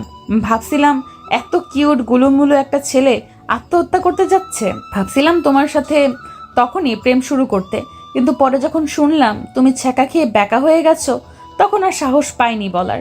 কিন্তু ভাগ্য কতটা ভালো থাকলে আবার সেই হারিয়ে যাওয়া মানুষটাকে ফিরে পাওয়া যায়। অবশেষে রসগোল্লাটা আমার জামাই হচ্ছে। বাপরে, প্রশংসার কি বাহার! একবার কিউট গুলুমুলু, আবার রসগোল্লাও। আজ আমার আর উপমার বিয়ে। কত সুন্দর করে সাজানো হয়েছে বিয়ে বাড়ি। চারিদিকে কত সুন্দরী রমণী ঘুরছে, কিন্তু কাউকেই দেখতে পারছি না। বউয়ের সোজা কথা, কোনো মেয়ের দিকে তাকালে বাসর ঘরে খাটের তলায় থাকতে হবে। সেই ভয়ে আর কোনো মেয়ের দিকে তাকাতে পারছি না। বিয়ে বাড়িতে উপমার পরিবারের সকলেই রয়েছে, শুধু নেই আমার কেউ। এই নিয়ে আত্মীয়রা কত কানাঘোষা করছে, কারো কথাতেই কান দেয়নি। কারণ সমাজের লোকদের কাজই হচ্ছে মানুষকে কিভাবে ছোট করা যায় সেই চিন্তা করা। আজ আমার পরিবারের কেউ নেই বলেই কথাগুলো শুনতে হচ্ছে। যদি এখানে আমার পরিবার থাকতো তাহলে হয়তো কথাগুলো শুনতে হতো না। এর দোষ আমি কাকে দেব? নিজেকে নাকি নিজের কপালকে? সমাজের কথা চিন্তা করা তো সেদিনই ছেড়ে দিয়েছি, যেদিন বুঝেছিলাম সমাজ কখনো আমার আপন নয়। আপনি রাস্তায় পড়ে থাকুন, দেখবেন কেউ ওঠাতে আসবে না আপনাকে। আর একটু উপরে উঠুন, দেখবেন নিচে নামানোর লোকের অভাব হবে না। দুদিন অসুস্থ হয়ে বিছানায় পড়ে থাকুন, দেখবেন কেউ দেখতে আসবে না। আর এলেও তাদেরকেই 1 কাপ চা তৈরি করে দিয়ে বলতে হয়, চাটা খেয়ে যান। সমাজকে আপনি খুব কাছে পাবেন তখনই যখন সুখ আপনার জীবনের প্রতিটি কোণায় ভাসবে। তাই এখন শুধু নিজেকে নিয়েই ভাবতে ভালোবাসি। অন্যকে নিয়ে ভাবতে গেলে নিজের প্রতি নিজের ভালোবাসা হারিয়ে যাবে। অবশেষে উপমাকে বউ সাজিয়ে নিয়ে আসা হচ্ছে, কিন্তু সে খুঁড়িয়ে খুঁড়িয়ে হাঁটছে। এখনও পায়ের কাটা জায়গা শুকোয়নি, আসতে এখনও অনেকটা পথ বাকি। আমি তাকে ইশারায় ওখানেই দাঁড়াতে বলি, সেও তাই করে। আমি আর বিলম্ব না করে উপমার কাছে গেলাম। সবাই শুধু তাকিয়ে দেখছে। আচমকা উপমাকে কোলে তুলে নিয়ে হাঁটতে শুরু করি। সবাই আহাম্মকের মতো তাকিয়ে রয়েছে। কেউ কেউ বলছে, দেখছিস, ছেলেটার লজ্জা বলতে কিচ্ছু নেই। এতগুলো মুরব্বীদের সামনে কিভাবে বেহায়ার মতো বউকে কোলে তুলে নিল। সেদিকে কর্ণপাত করিনি। আমার কাছে আমার ভালোবাসার মানুষটার প্রাধান্য সবার আগে। আমি থাকতে আমার প্রিয় মানুষটি কষ্ট পাবে তা কি করে হয়? আমি যদি তার কষ্টটাকে মোচন করতে পারি তাহলে সে কেন কষ্টটাকে আলিঙ্গন করবে? কিছু কিছু সময় বড়দের কাছে বেয়াদব হতে হয়, না হলে বুঝবেন না সে আপনার জন্য তার মনে কী চিন্তা পোষণ করে রেখেছে। উপমাকে আমার পাশে বসিয়ে দিলাম। লাল রঙের লেহেঙ্গা, মুখে হালকা মেকআপের প্রলেপ, ঠোঁটে লাল লিপস্টিক, সব মিলিয়ে আমার কাছে সে চাঁদের পরি। আমার পাশে বসে একটা মিষ্টি হাসি উপহার দিল উপমা। আমিও মুচকি এসে তাকিয়ে রইলাম উপমার মুখপানে। কি মিষ্টি লাগছে আমার বউটাকে। কিছুক্ষণ পর কাজী ও হুজুর এসে বিয়ে পড়িয়ে দিল। অবশেষে আলহামদুলিল্লাহ ও কবুল বলে ছোট্ট পৃথিবীটাকে আপন করে নিলাম। যখন উপমাকে বলা হয়েছে, বলো মা কবুল, তখন সে কি যে খুশি মনে কবুল বলেছে, সে দৃশ্যটি দেখলেই মনে শান্তির জোয়ার ভাসে। বোঝা গেছে আমার প্রতি তার ভালোবাসার টান কতটুকু। বাসর ঘরের সামনে দাঁড়িয়ে আছি, হাতে একটা বিরিয়ানির প্যাকেট। এই দিনে মেয়েরা খুব সম্ভবত খাবার ঠিকমতো খায় না। আপনার বিয়েটা যখন পারিবারিকভাবে হবে তখন মেয়েটা থাকে একেবারেই অচেনা।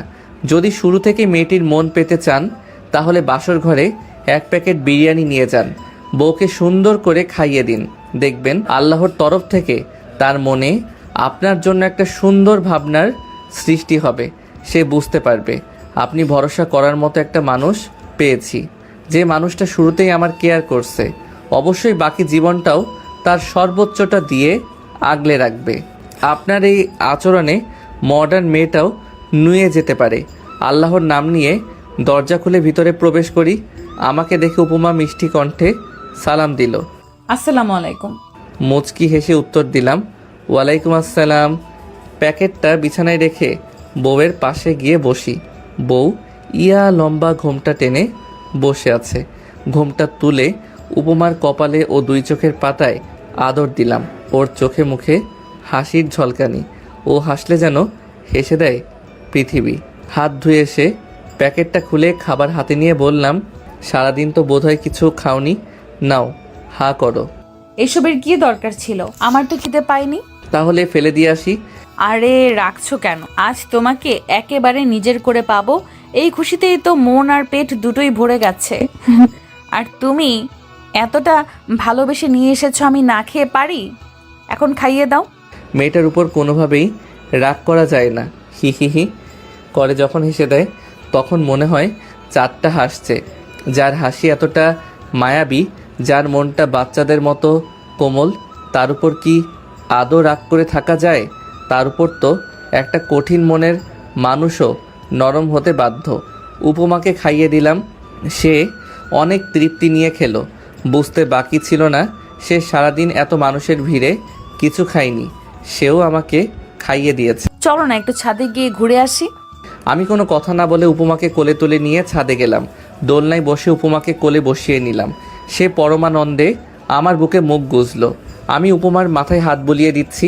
দেখো আজকের চাঁদটা কত সুন্দর করে তার কিরণ ছড়াচ্ছে। উপমার কথায় চোখের দৃষ্টি আকাশের দিকে নিক্ষেপ করলাম। সত্যি আজ চাঁদটা একটা গোল থালার আকৃতি ধারণ করেছে, যার কারণে আলোটা একটু বেশি ঠিকরে পড়ছে। জানো চাঁদটা আজ এত বেশি আলো দিচ্ছে কেন? উপমা থুতনিটা আমার বুকে ঘষে বলে, কেন? কারণ তার জ্বালা হচ্ছে তাই। চাঁদটা আমায় অনেক ভালোবাসে, কিন্তু আমি তাকে প্রত্যাখ্যান করে আরেকটা চাঁদকে বিয়ে করেছি। তাই সে কষ্ট সইতে না পেরে জ্বলে পুড়ে খাক হয়ে যাচ্ছে। ইস, তুমিও না বাড়িয়ে বলো সব সময়। হা হা হা, লজ্জা পেয়েছে আমার বউরানিটা। বাড়িয়ে বলবো কেন? চাঁদ আমার চারিদিকটা আলোকিত করলেও আমার জীবনটা তো আলোকিত করতে পারিনি। কিন্তু উপমা হাসান রুহি নামক মিষ্টি মেয়েটা আমার জীবনকে আলোকিত করেছে। তাহলে তুমি বলো আমার কাছে কে বেশি দামি হবে? এই চলো না একটু হেঁটে আসি এই নিশিরাতের পিচ ঢালা রাস্তায়। হাঁটতে গেলে পায়ে ব্যথা হবে, তাই যখন সুস্থ হবে তখন তোমায় নিয়ে হাঁটবো। না না, আমার ব্যথা হবে না। তোমার কাঁধে হাত রেখে হাঁট, আর তুমি তো আমাকে ধরেই রাখবে। আমি আজকেই হাঁটবো, প্লিজ প্লিজ। উপমার এই ইনোসেন্ট মুখটা দেখে একেবারেই ঘায়েল হয়ে গেলাম। আচ্ছা চলো। খুশিতে উপমা আমার গালে আদর দিয়ে বসে। খুব ভালো লাগে প্রিয় মানুষের এই মিষ্টি আবদার ও পাগলামিগুলো। মেয়েদের বলছি, বিয়ের পরে স্বামীর ভালোবাসা যদি বেশি পেতে চান তাহলে একটু ন্যাকা হবেন। হালকা ন্যাকা সুরে তার কাছে আবদার করবেন, পাগলামি করবেন। দেখবেন সেও আপনার আবদারগুলোকে আপন করে নেবে। তবে এতটাও বেশি ন্যাকামি করবেন না যাতে সে বিরক্ত হয়ে কানের 2 ইঞ্চি নিচে বুলডোজার চালিয়ে দেয়। রাত বাজে 2টো। ল্যাম্পপোস্টের ঘোলাটে আলোয়া কচ্ছপের মতো হাঁটছি আমরা। উপমা আমার কাঁধে হাত রেখে হাঁটছে, আর আমি ওর পিঠ দিয়ে হাত দিয়ে ওর বাম হাত ধরে হাঁটিয়ে নিয়ে যাচ্ছি। প্রিয় মানুষটা যখন হাতে হাত রেখে হাঁটে তখন সেই অনুভূতির প্রকাশ করা যায় না। চাঁদের পরীটা আইসক্রিম খাবে? এত রাতে আইসক্রিম কোথায় পাবে? সামনে একটা দোকান খোলা রয়েছে, তুমি এখানে একটু দাঁড়াও, আমি তাড়াতাড়ি নিয়ে আসছি। উপমাকে মাঝ রাস্তায় রেখে আইসক্রিম কিনতে গেলাম। এত রাতে কোনো গাড়ি আসবে না, তাই আর কোনো চিন্তা নেই। উপমাও আস্তে আস্তে এগিয়ে আসছে। আইসক্রিম নিয়ে পিছনে ফিরে চোখ বড় বড় হয়ে গেল। একটা গাড়ি ফুল স্পিডে ধেয়ে আসছে উপমার দিকে। উপমাও আপ্রাণ চেষ্টা করছে সরে যেতে। হঠাৎ বুকের ভিতরটা ধুক করে ওঠে। আইসক্রিম দুটো ফেলে দিয়ে সর্বোচ্চ শক্তি দিয়ে দৌড় দিলাম। উপমা আমার দিকে এগিয়ে আসছে আর আমি তার দিকে। উপমা আমার বুকে মাথা রেখে অঝোর ধারায় চোখের পানি ফেলছে। বড্ড বেশি ভয় পেয়েছিল মেয়েটা, আর এক মুহূর্ত দেরি করলেই আজ উপমার বড় কোনো ক্ষতি হয়ে যেত। গাড়িটা যখন উপমার খুব কাছাকাছি চলে এসেছিল ঠিক তখনই আমি উপমাকে রাস্তা থেকে সরিয়ে নেই। কাঁদতে কাঁদতে এক সময় উপমা হেঁচকি টানতে শুরু করলো। আমি এতক্ষণ গাড়ির নাম্বার নোট করায় ব্যস্ত ছিলাম। উপমার চোখের পানি মুছে দিয়ে বুকে শক্ত করে জড়িয়ে ধরলাম। আরে পাগলি, এভাবে বাচ্চাদের মতো কাঁদছো কেন? দেখো, কিচ্ছু হয়নি তোমার। আমি তোমার পাশে আছি। আমি থাকতে তোমার কি কোনো ক্ষতি হতে পারে? কিচ্ছু হতে দেব না আমার বউরানীটার। উপমা আমার গালে হাত বুলিয়ে বলল, জানো মুগ্ধ, আমি এক মুহূর্তের জন্য ভেবেছিলাম তোমার জীবনটাকে আবারও আধারে ফেলে দিয়ে চলে যাচ্ছি। মেয়েটার কথা শুনে অবাক না হয়ে পারি না। নিজের বিপদের সময় সে চিন্তা করছে আমার কথা, অথচ নিজের চিন্তা মাথাতেই নেই। আমাকে রেখে কোথাও যেতে দিলে তো তুমি যাবে, কোথাও যেতে দিচ্ছি না বউরানী। তুমি আমার জীবনের শেষ নিঃশ্বাস অবধি থেকে যাবে আমার পাশে। এখন প্লিজ কান্না থামাও। দেখো, আমাদের কারোর কিছুই হয়নি। অযথা চোখের পানিগুলো নষ্ট করছো তুমি। অন্য কোনো সময় যখন তোমাকে পেটাবো তখন চোখের পানিগুলো ফেলো, এখন চোখের পানিগুলো জমিয়ে রাখো। উপমা আমার বুকে হালকা আঘাত করে বলে, আমাকে মারবে? এত বড় সাহস! তোমাকে টানতে টানতে হাজতে ভরে দেব। তুমি জানো আমি কে? এই অপরাধের জন্য তোমাকে আমি কত বড় শাস্তি দিতে পারি। তুমি কে? আমি হচ্ছে এই শহরের সাব ইন্সপেক্টর। তার থেকে বড় পরিচয় হচ্ছে আমি ওসি সাহেবের বউ। আমি 2 হাত দূরে সরে গেলাম। আকতি সুরে বললাম, ভুল হয়ে গেছে ম্যাডাম, আর এমন হবে না। আপনি আমায় ক্ষমা করে দিন, আর কখনোই সাহস দেখাবো না। উপমা আমার অভিনয় দেখে ফিক করে হেসে দেয়। খিলখিল করে হাসছে আমার বউরানীটা। কি যে ভালো লাগছে তার হাসিটা দেখতে।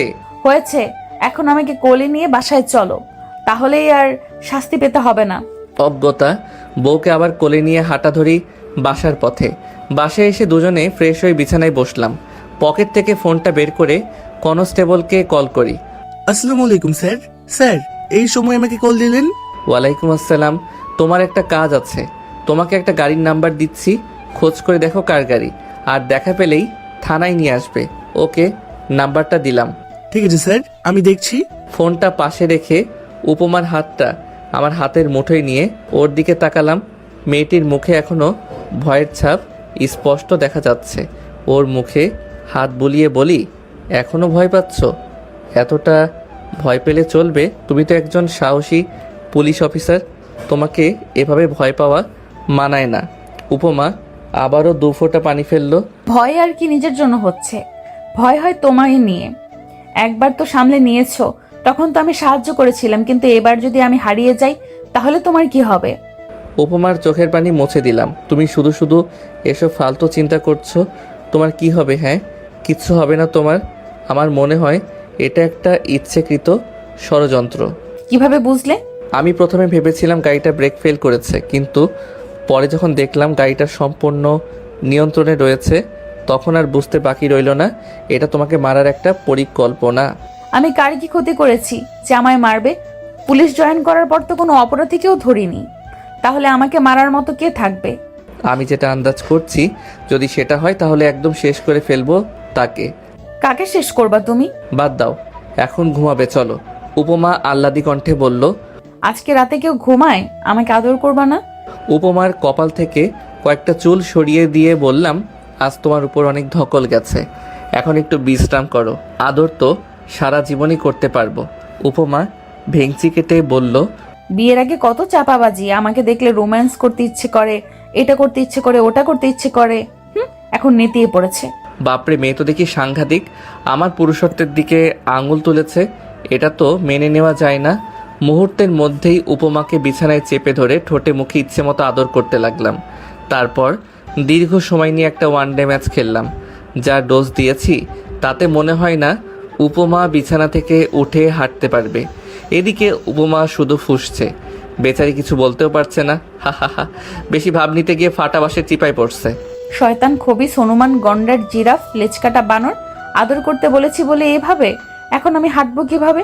তোমার ঘাড়ে চেপে সারা দুনিয়া ঘুরবো বলে দিলাম। ছেলেদের পুরুষত্বের দিকে আঙুল তুললে ছেলেরা এতটাই ক্ষেপে যায়। তোমাকে আমি পুলিশে দেব। এই মেয়ে কথায় কথায় শুধু পুলিশের ভয় দেখায়। ওর মাথার তার কি ঢিলে হয়ে গেছে? হয়েছে, এবার ঘুমাও, অনেক রাত হয়েছে। আসো, তোমাকে নিয়ে বুকে ঘুমাবো। না, আমি তোমার বুকে ঘুমাবো না। বলেই উল্টো পাশ হয়ে শুয়ে পড়ে। ওকে ভয় না দেখালে হবে না। বলি, মনে কি ভয় ডর বলতে কিছু নেই? ওয়ানডে ম্যাচ খেললাম, এবার কিন্তু টেস্ট ম্যাচ খেলবো। বলতে দেরি কিন্তু বুকে মুখ লুকাতে দেরি হলো না। পাগলিটার পাগলামি দেখতেই ভালো লাগে। একটু পর বুকে পিঁপড়ে কামড়ানোর মতো ব্যথা পাচ্ছি। তাকিয়ে দেখি উপমা আমার বুকে কামড় বসিয়েছে। ওকে মুখ বরাবর তুললাম। খানিকটা সময় দুজন দুজনার চোখের দিকে তাকিয়ে রইলাম। তারপর উপমার ঠোঁটে আলতো করে ঠোঁট ছোঁয়ালাম। কিছুটা সময় অতিবাহিত হওয়ার পর বুকে শক্ত করে জড়িয়ে ধরে বললাম, এখন আর দুষ্টুমি নয় বৌরানী, এবার ঘুমাও, না হলে আমি রেগে যাব। বলে কপালে আরও একটা আদর দিলাম। এবার আমার বৌরানীটা একটু শান্ত হলো। ওর মাথায় হাত বুলিয়ে দিতে শুরু করি। এরপর আস্তে আস্তে দুজনেই হারিয়ে গেলাম ঘুম রাজ্যের অতল গহ্বরে। অতীতকে অতীতই থাকতে দিন। একে মনে করে নিজের জীবনটাকে বিষাক্ত করবেন না। নিজের অতীত বর্তমান জীবনসঙ্গীকে বলবেন না। সে যদি আপনার জন্য পারফেক্ট না হয়, সে যদি আপনাকে বুঝতে না পারে, তাহলে দেখবেন কোনো একদিন সে আপনার অতীত তুলে খোঁটা দিতে ভুলবে না। কি দরকার নিজের অতীতকে টেনে আনার? অতীতটা লুকিয়ে যদি জীবনটা সুখের হয় তাহলে ক্ষতি কি? সবাই তো আর উপমা নয় যে আপনাকে আপনার মতো করে বুঝবে। আর একটা কথা, সবসময় আফসোস করে এমন মেয়ে কখনো বিয়ে করবেন না। তাহলে জীবনে সুখী তো হতে পারবেনই না, উল্টো জীবনটা জাহান্নামে পরিণত হবে। আমাদের বিয়ে উপলক্ষে ছুটি দিয়েছে, তাই কয়েকদিন ডিউটিতে যাব না। বিয়ের 2 দিন পরে সকালে নাস্তা করেছিলাম, তখনই কনস্টেবলের কল। স্যার, সবকিছু জানা গেছে, কে এইসবের মূল্যে রয়েছে, আর সেই গাড়ির ড্রাইভার এখন হাজতে, ও টাকা নিয়ে মানুষ খুন করে। কার কাজ এটা? ওর কথা শুনে আমার মাথায় আগুন জ্বলে উঠল। একটা মানুষ এতটা নিকৃষ্ট কিভাবে হতে পারে? আমিও থানায় গিয়ে নিশ্চিত হয়ে নিলাম। তারপর বাসায় এসে উপমার হাত ধরে নিয়ে এসে গাড়িতে বসিয়ে চালাতে শুরু করলাম। সে হাজারবার জিজ্ঞেস করছে, আমরা কোথায় যাচ্ছি? কোনো কথার জবাব না দিয়ে চুপ রইলাম। উপমার বাবার বাসায় বসে আছি। আমার পাশে উপমা বসে আছে এবং সামনে শ্বশুর শাশুড়ি। শাশুড়ি বললে ভুল হবে, তিনি একজন অমানুষ। সবাই অধীর আগ্রহ নিয়ে বসে আছে আমি কিছু বলবো বলে। আমি শুধু চেষ্টা করছি নিজের রাগটাকে নিয়ন্ত্রণে রাখতে। একসময় উপমা বলেই ফেললো, কি হয়েছে মুগ্ধ? তুমি এইভাবে আমাকে না বলে বাবার বাসায় নিয়ে এসেছো কেন? আর বাবা মাকে সামনে বসিয়ে রেখেছো, কিছুই বলছো না যে? এবার শ্বশুর মশাইও বলে ওঠে, জামাই বাবাজি, তোমাকে চিন্তিত মনে হচ্ছে, আর তোমার মুখ দেখে বোঝা যাচ্ছে তুমি রেগে আছো। কি হয়েছে বাবা, বলো আমাকে। আমার মেয়ে কি কোনো অপরাধ করেছে? আমি একবার উপমার দিকে তাকিয়ে দৃষ্টি সরিয়ে শ্বশুর মশাইয়ের দিকে তাকালাম। সুষ্ঠুভাবে বললাম, অপরাধ আপনার মেয়ে নয়, করেছে আপনার ঘরের বউ। আমার মুখে এই ধরনের বাক্য শুনে সবাই কিঞ্চিত অবাক হয়েছে বটে। শ্বশুর মশাই হয়তো ভাবতে শুরু করেছে ছেলেটার বিয়ে হতে না হতে বেয়াদবি শুরু করেছে। উপমা আমার হাত টেনে বলল, এইসব কি যাতা বলছো মুগ্ধ? উনি আমার মা হয়, আর সম্পর্কে তোমার শাশুড়ি হয়, আর শাশুড়ির সঙ্গে এভাবে কেউ কথা বলে? উপমার দিকে তাকিয়ে একটা মুচকি হাসি উপহার দিলাম। মেয়েটা বড্ড অভিনয় করতে জানে। আর কত অভিনয় করবে ভালো থাকার, নিজেকে খুশি রাখার, আর কত মিথ্যা হাসি দেবে এই মুখ দিয়ে। এবার উপমার মুখটা মলিন হয়ে গেল। শ্বশুর মশাই আমার কথার আগাগোড়া কিছুই বুঝতে না পেরে জিজ্ঞেস করলো, তুমি কি বলছো? আমি তো কিছুই বুঝতে পারছি না বাবা। এবার শ্বশুরের দিকে এগিয়ে গেলাম। মেয়েকে জন্ম দিয়ে নিজের দায়িত্বটা গুটিয়ে নিয়েছেন। দিন শেষে যখন বাড়ি ফিরতেন তখন কি একবারের জন্যেও মেয়েটার ঘরে গিয়ে জিজ্ঞেস করছেন, মা আজ তোর দিনটা কেমন কাটলো, ঠিক মতো খাবার খেয়েছিস তো? জিজ্ঞেস করেছিলেন কখনো?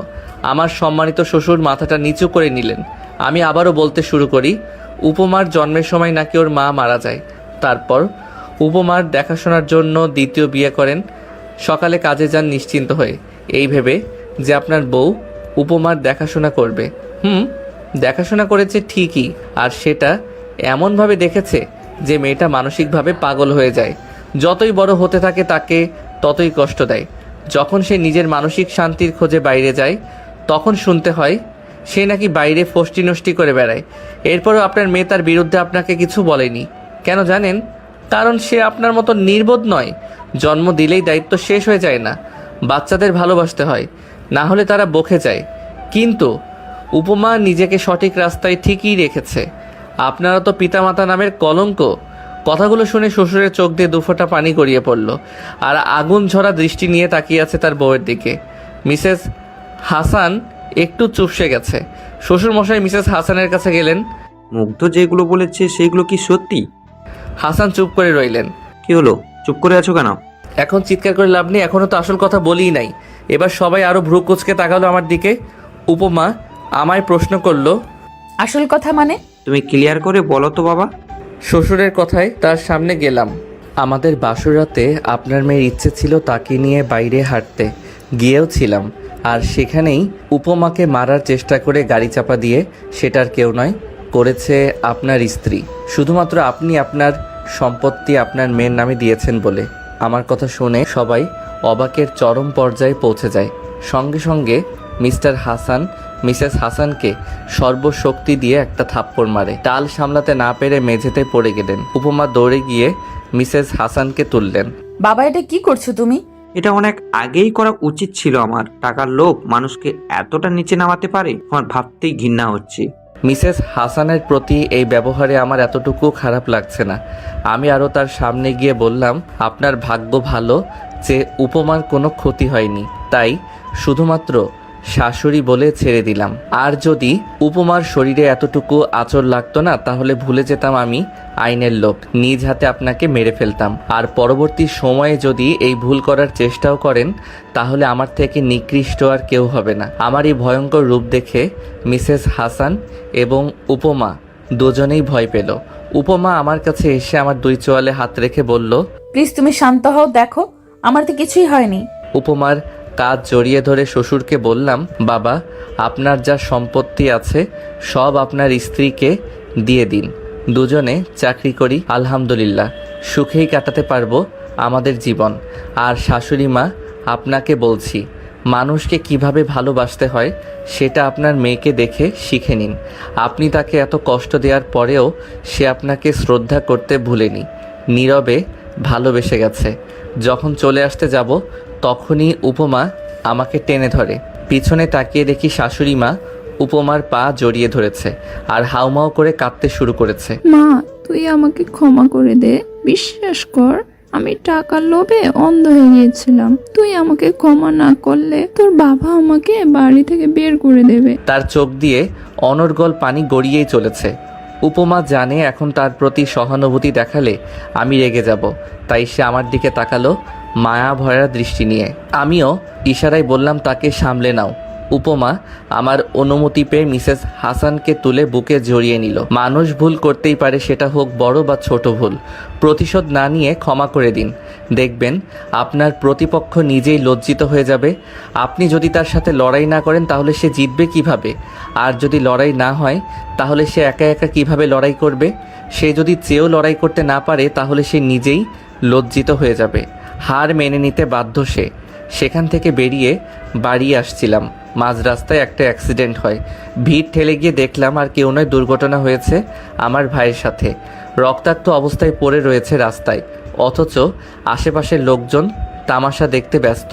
কেউ কেউ করছে ভিডিও, আবার কেউ গেছে লাইভে। ভাই, আমাদের সমাজটা এমনই, তাদেরকে আপনার বিপদে পাশে পাবেন না, পাবেন সুখের সময়।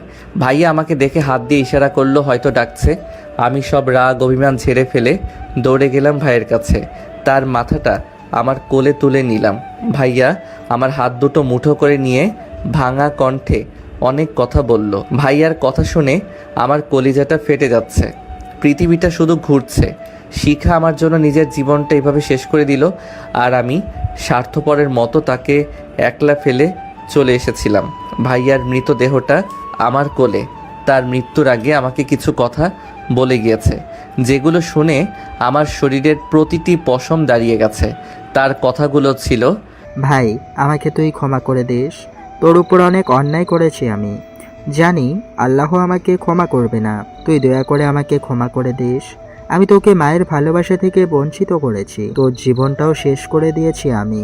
এই অপরাধের ক্ষমা হবে কি না জানি না। শিখা তোর সাথে কখনো অভিনয় করেনি, আমি তাকে অভিনয় করতে বাধ্য করেছি। মেয়েটা তোকে সত্যি ভালোবাসে রে ভাই। আজ আমার কারণে তোদের এই বিচ্ছেদ। তুই দয়া করে শিখার সাথে দেখা কর, ওর অবস্থা খুবই খারাপ। শিখা তোকে ঠকায়নি, সে তোর সুখের জন্য, তোর ভালোর জন্য নিজের জীবনটা জাহান্নামে পরিণত করেছে। ভাইয়ার কথা বলতে কষ্ট হচ্ছে, তবু সে কথা বলেই যাচ্ছে। আর এদিকে আমার মাথা শুধু ঘুরছে। ভাইয়ার কথার কোনো মানে আমি বুঝতে পারছি না। আমি বললাম, এসব কথা পরে হবে, আগে তুই হাসপাতালে চল। ভাইয়া আমাকে থামিয়ে দিয়ে বলল, আমি হয়তো আর বাঁচব না, এতটাই পাপের ভার বেশি হয়েছে আবার। বলতে না বলতেই শেষ নিঃশ্বাস ত্যাগ করলো আমার কোলে। সত্যি বলতে ওর মৃত্যুতে খুব একটা কষ্ট হলো না আমার। সব সমস্যা মিটিয়ে উপমাকে নিয়ে বাড়িতে নিয়ে গেলাম ভাইয়ার লাশ। আবার সেই অবহেলিত হওয়া বাড়িতে ফিরবো ভাবিনি কখনো। সময় কত কিছুই না করতে বাধ্য করে। বাড়ির ভিতরে ঢুকে তাকিয়ে রইলাম চারিদিকে, কোথাও কেউ নেই। বাড়িটা কেমন মৃত হয়ে গেছে। কোথায় তুমি? আমি ডাকার কিছু মুহূর্ত পরেই ঘর থেকে বেরিয়ে এলো মা। আমাকে দেখে দৌড়ে এসে জড়িয়ে ধরে অজস্র চুমুতে ভরিয়ে দেয় আমার মুখ। বাবা, এতদিন পর আমাদের কথা মনে পড়লো তোর? কিভাবে মাকে ছাড়া থাকতে পারলি? বলেই হু হু করে কেঁদে ওঠে। মা, কান্না থামাও, একটা খারাপ সংবাদ আছে। মা এবার হেঁচকি তুলে বলল, তুই কি আবার আমাকে ছেড়ে চলে যাবি? তেমন কিছু না, বাইরে তোমার বড় ছেলের লাশ রয়েছে, দুর্ঘটনায় মৃত্যু হয়েছে। ভাইয়ার মৃত্যুর খবর শুনে মায়ের তেমন কোনো হেলদোল পেলাম না। আশ্চর্য, নিজের ছেলের মৃত্যুতে মায়ের এতটুকু কষ্ট নেই। ওর মতো কোলাঙ্গার বেঁচে থাকার অধিকার রাখে না। আমি ওকে অভিশাপ দিয়েছিলাম যেন গাড়ির নিচে পড়ে মরে। আল্লাহ আমার কথা শুনেছে। বুঝতে পারছি মায়ের মাথা ঠিক নেই। এদিকে বাবাও বাড়ি নেই, শিখাকেও দেখছি না। বাবাকে কল করে ডাকা হলো। আস্তে আস্তে পাড়া প্রতিবেশী আত্মীয় স্বজন সবাই চলে এলো। দাফনের কাজ শেষ করে আবার বাড়িতে ফিরলাম। মা মুখে শাড়ির আঁচল গুজে কাঁদছে। হাজার হোক মাই তো, সন্তান যতই অপরাধ করুক মায়ের কাছে সে ক্ষমা পাবেই। বাবা সবসময় কেমন অপরাধীর চোখে আমার দিকে তাকিয়ে আছে। মায়ের অবস্থা তেমন একটা ভালো নয়। উপমাকে নিয়ে মায়ের পাশে বসলাম। উপমাকে দেখিয়ে বললাম, মা, তোমার বৌমা। উপমা মাকে সালাম দিল।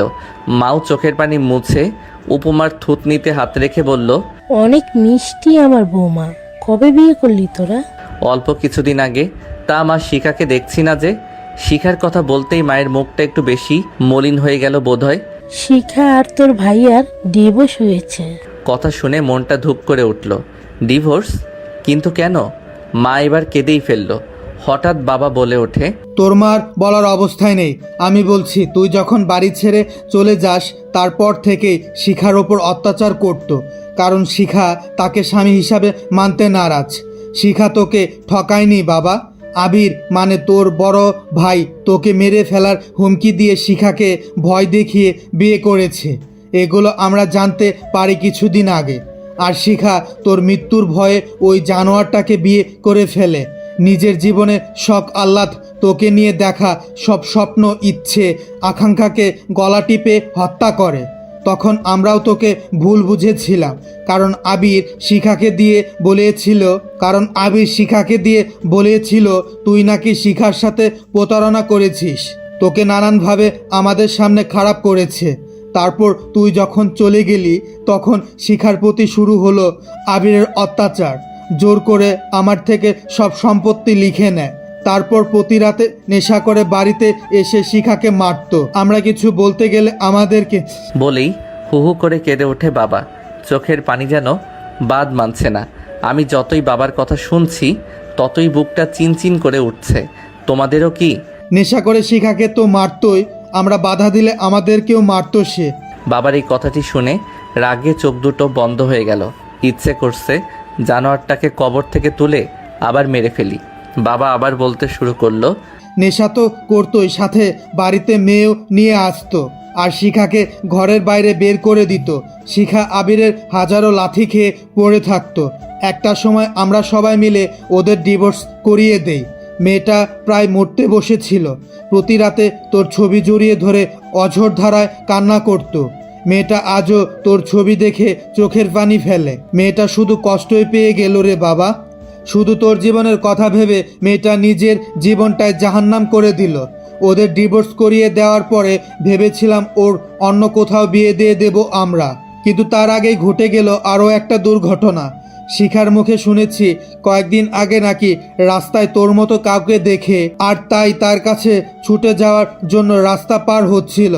এপাশ ওপাশ না দেখেই হুট করে রাস্তায় চলে যাওয়ায় প্রাইভেট কারের সাথে ধাক্কা খায়।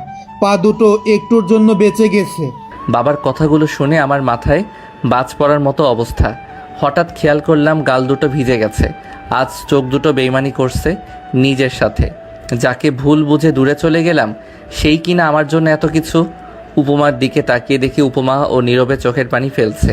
একটা মানুষ কতটা ভালোবাসলে তার ভালোবাসার মানুষের জন্য নিজের জীবনটা এভাবে বিষিয়ে তুলতে পারে। আমি আর সেখানে না থেকে নিজের সেই অযত্নে রেখে যাওয়া ঘরে গেলাম। ঘরটা এখনও ঠিক আগের মতোই রয়েছে। দেয়ালে চারিদিকে আমার আর শিখার ছবি টাঙানো। শিখার সাথে কাটানো সব মুহূর্তগুলো এই 4 দেয়ালে টাঙানো রয়েছে। ভেবেছিলাম ছবিগুলো হয়তো থাকবে না। এখন আর বুঝতে বাকি নেই, যেদিন এই বাড়ি ছেড়ে চলে গিয়েছিলাম সেদিন কেন শিখা চোখের পানি ফেলেছিল নিঃশব্দে। হয়তো সে চেয়েছিল আমি তাকে যেন একা করে চলে না যাই। আমি হয়তো তাকে ভালোবাসতেই পারিনি, তা না হলে তার চোখের ভাষা বুঝতে পারিনি কিভাবে আমি এতটাই স্বার্থপর হয়েছিলাম সেদিন। একটু পর উপমা আমার পাশে এসে বসে। সেও অবাক হয়ে তাকিয়ে রয়েছে দেয়ালের দিকে। আমার কাঁধে হাত রেখে বলে, এইভাবে ভেঙে পড়ছো কেন? সময় আর পরিস্থিতি যতই খারাপ হোক না কেন, নিজের অবস্থানটাকে ঠিক রেখে পরিস্থিতির মোকাবেলা করতে হবে। উপমার দিকে করুণ দৃষ্টিতে তাকিয়ে বললাম, কি ভেবেছিলাম আর কি হয়ে গেছে। আমি শিখাকে আদৌ বুঝতেই পারিনি। প্রত্যেকের জীবনের একটা গল্প আছে। অতীতে ফিরে গিয়ে গল্পের শুরুটা কখনো পরিবর্তন করা সম্ভব নয়, কিন্তু কঠোর পরিশ্রমের মাধ্যমে গল্পের শেষটা চাইলেই নতুন করে সাজিয়ে তুলতে পারো। উপমার এইরূপ কথার কোনো মানে বুঝলাম না। আমি আহাম্মকের মতো প্রশ্ন করলাম, কি বলছো আর না বলছো মাথা ঠিক আছে তোমার? ভেবে কথা বলছো তো? আমি কোনো কথা না ভেবে বলি না। কোনো কিছু যদি সত্যিই তোমার কাছে গুরুত্বপূর্ণ হয় তবে তুমিই তা করবে। কোনো বাধাই তোমাকে থামাতে পারবে না। কিছু কিছু সময় আসে যখন আমরা বিশ্বাস ও অবিশ্বাসের সীমারেখায় অবস্থান করি। তখন আমরা একই সঙ্গে দেখতে পাই ও পাই না, বুঝতে পারি ও পারি না, অনুভব করতে পারি ও পারি না। সে বড় রহস্যময় সময়।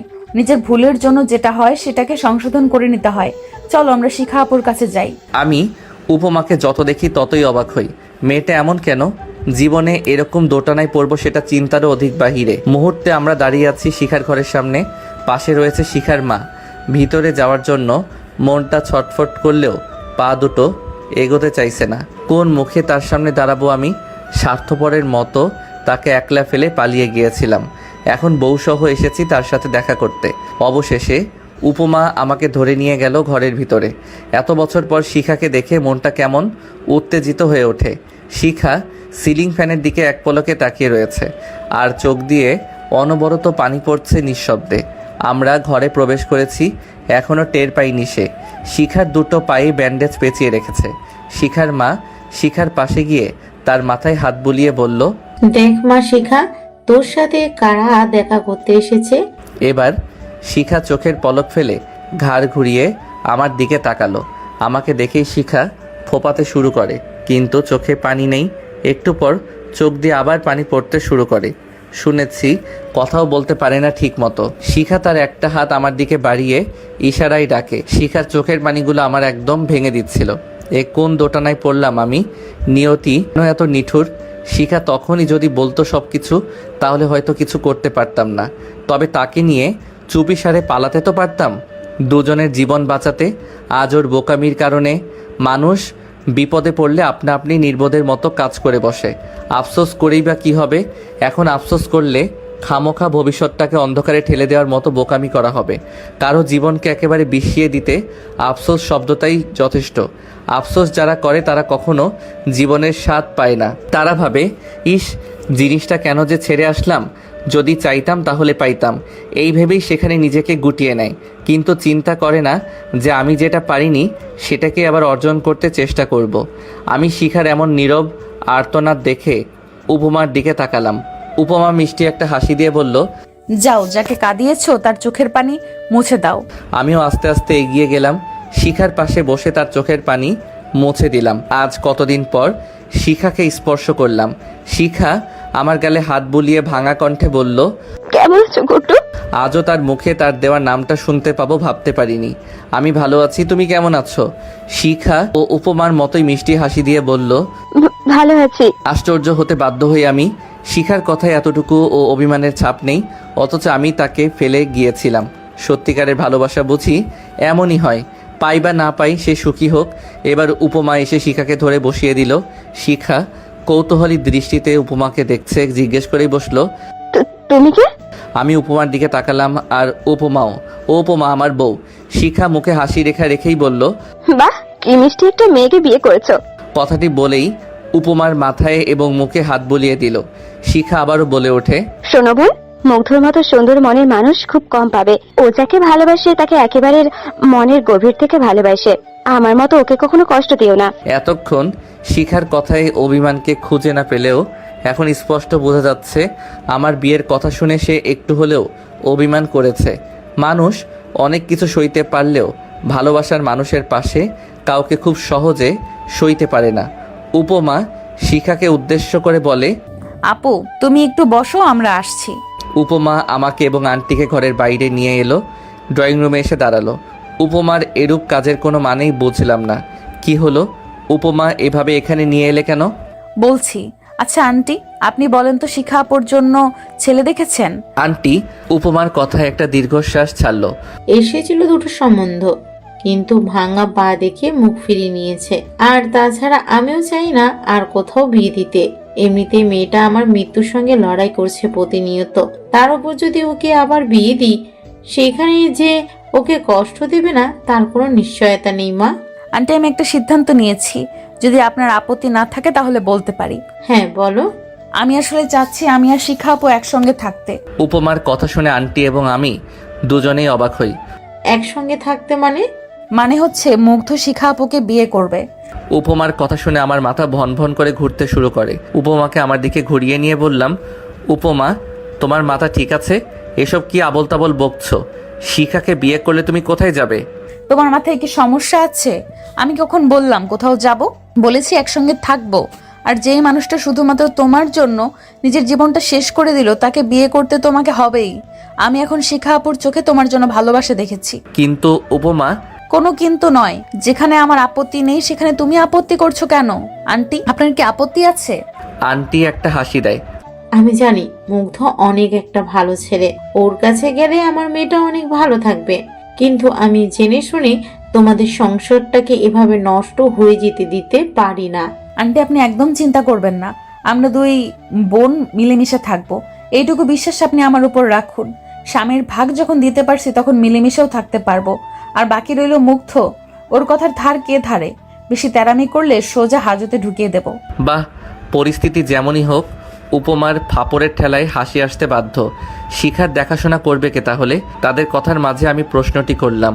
উপমা স্বাভাবিকভাবে উত্তর দিল, আমি চাকরি ছেড়ে দেব। ছোটবেলা থেকেই তো একাকিত্বের সময় পার করেছি, এখন থেকে না হয় শিখা আপুর সাথে সময় কাটালাম। তুমি যতই বলো না কেন আমি কোনো কথাই শুনছি না। আজ তোমার জন্য শিখা আপুর এই অবস্থা। ভালোবাসো অথচ মুখ আর চোখের পানি তার মনের অবস্থা বোঝো না।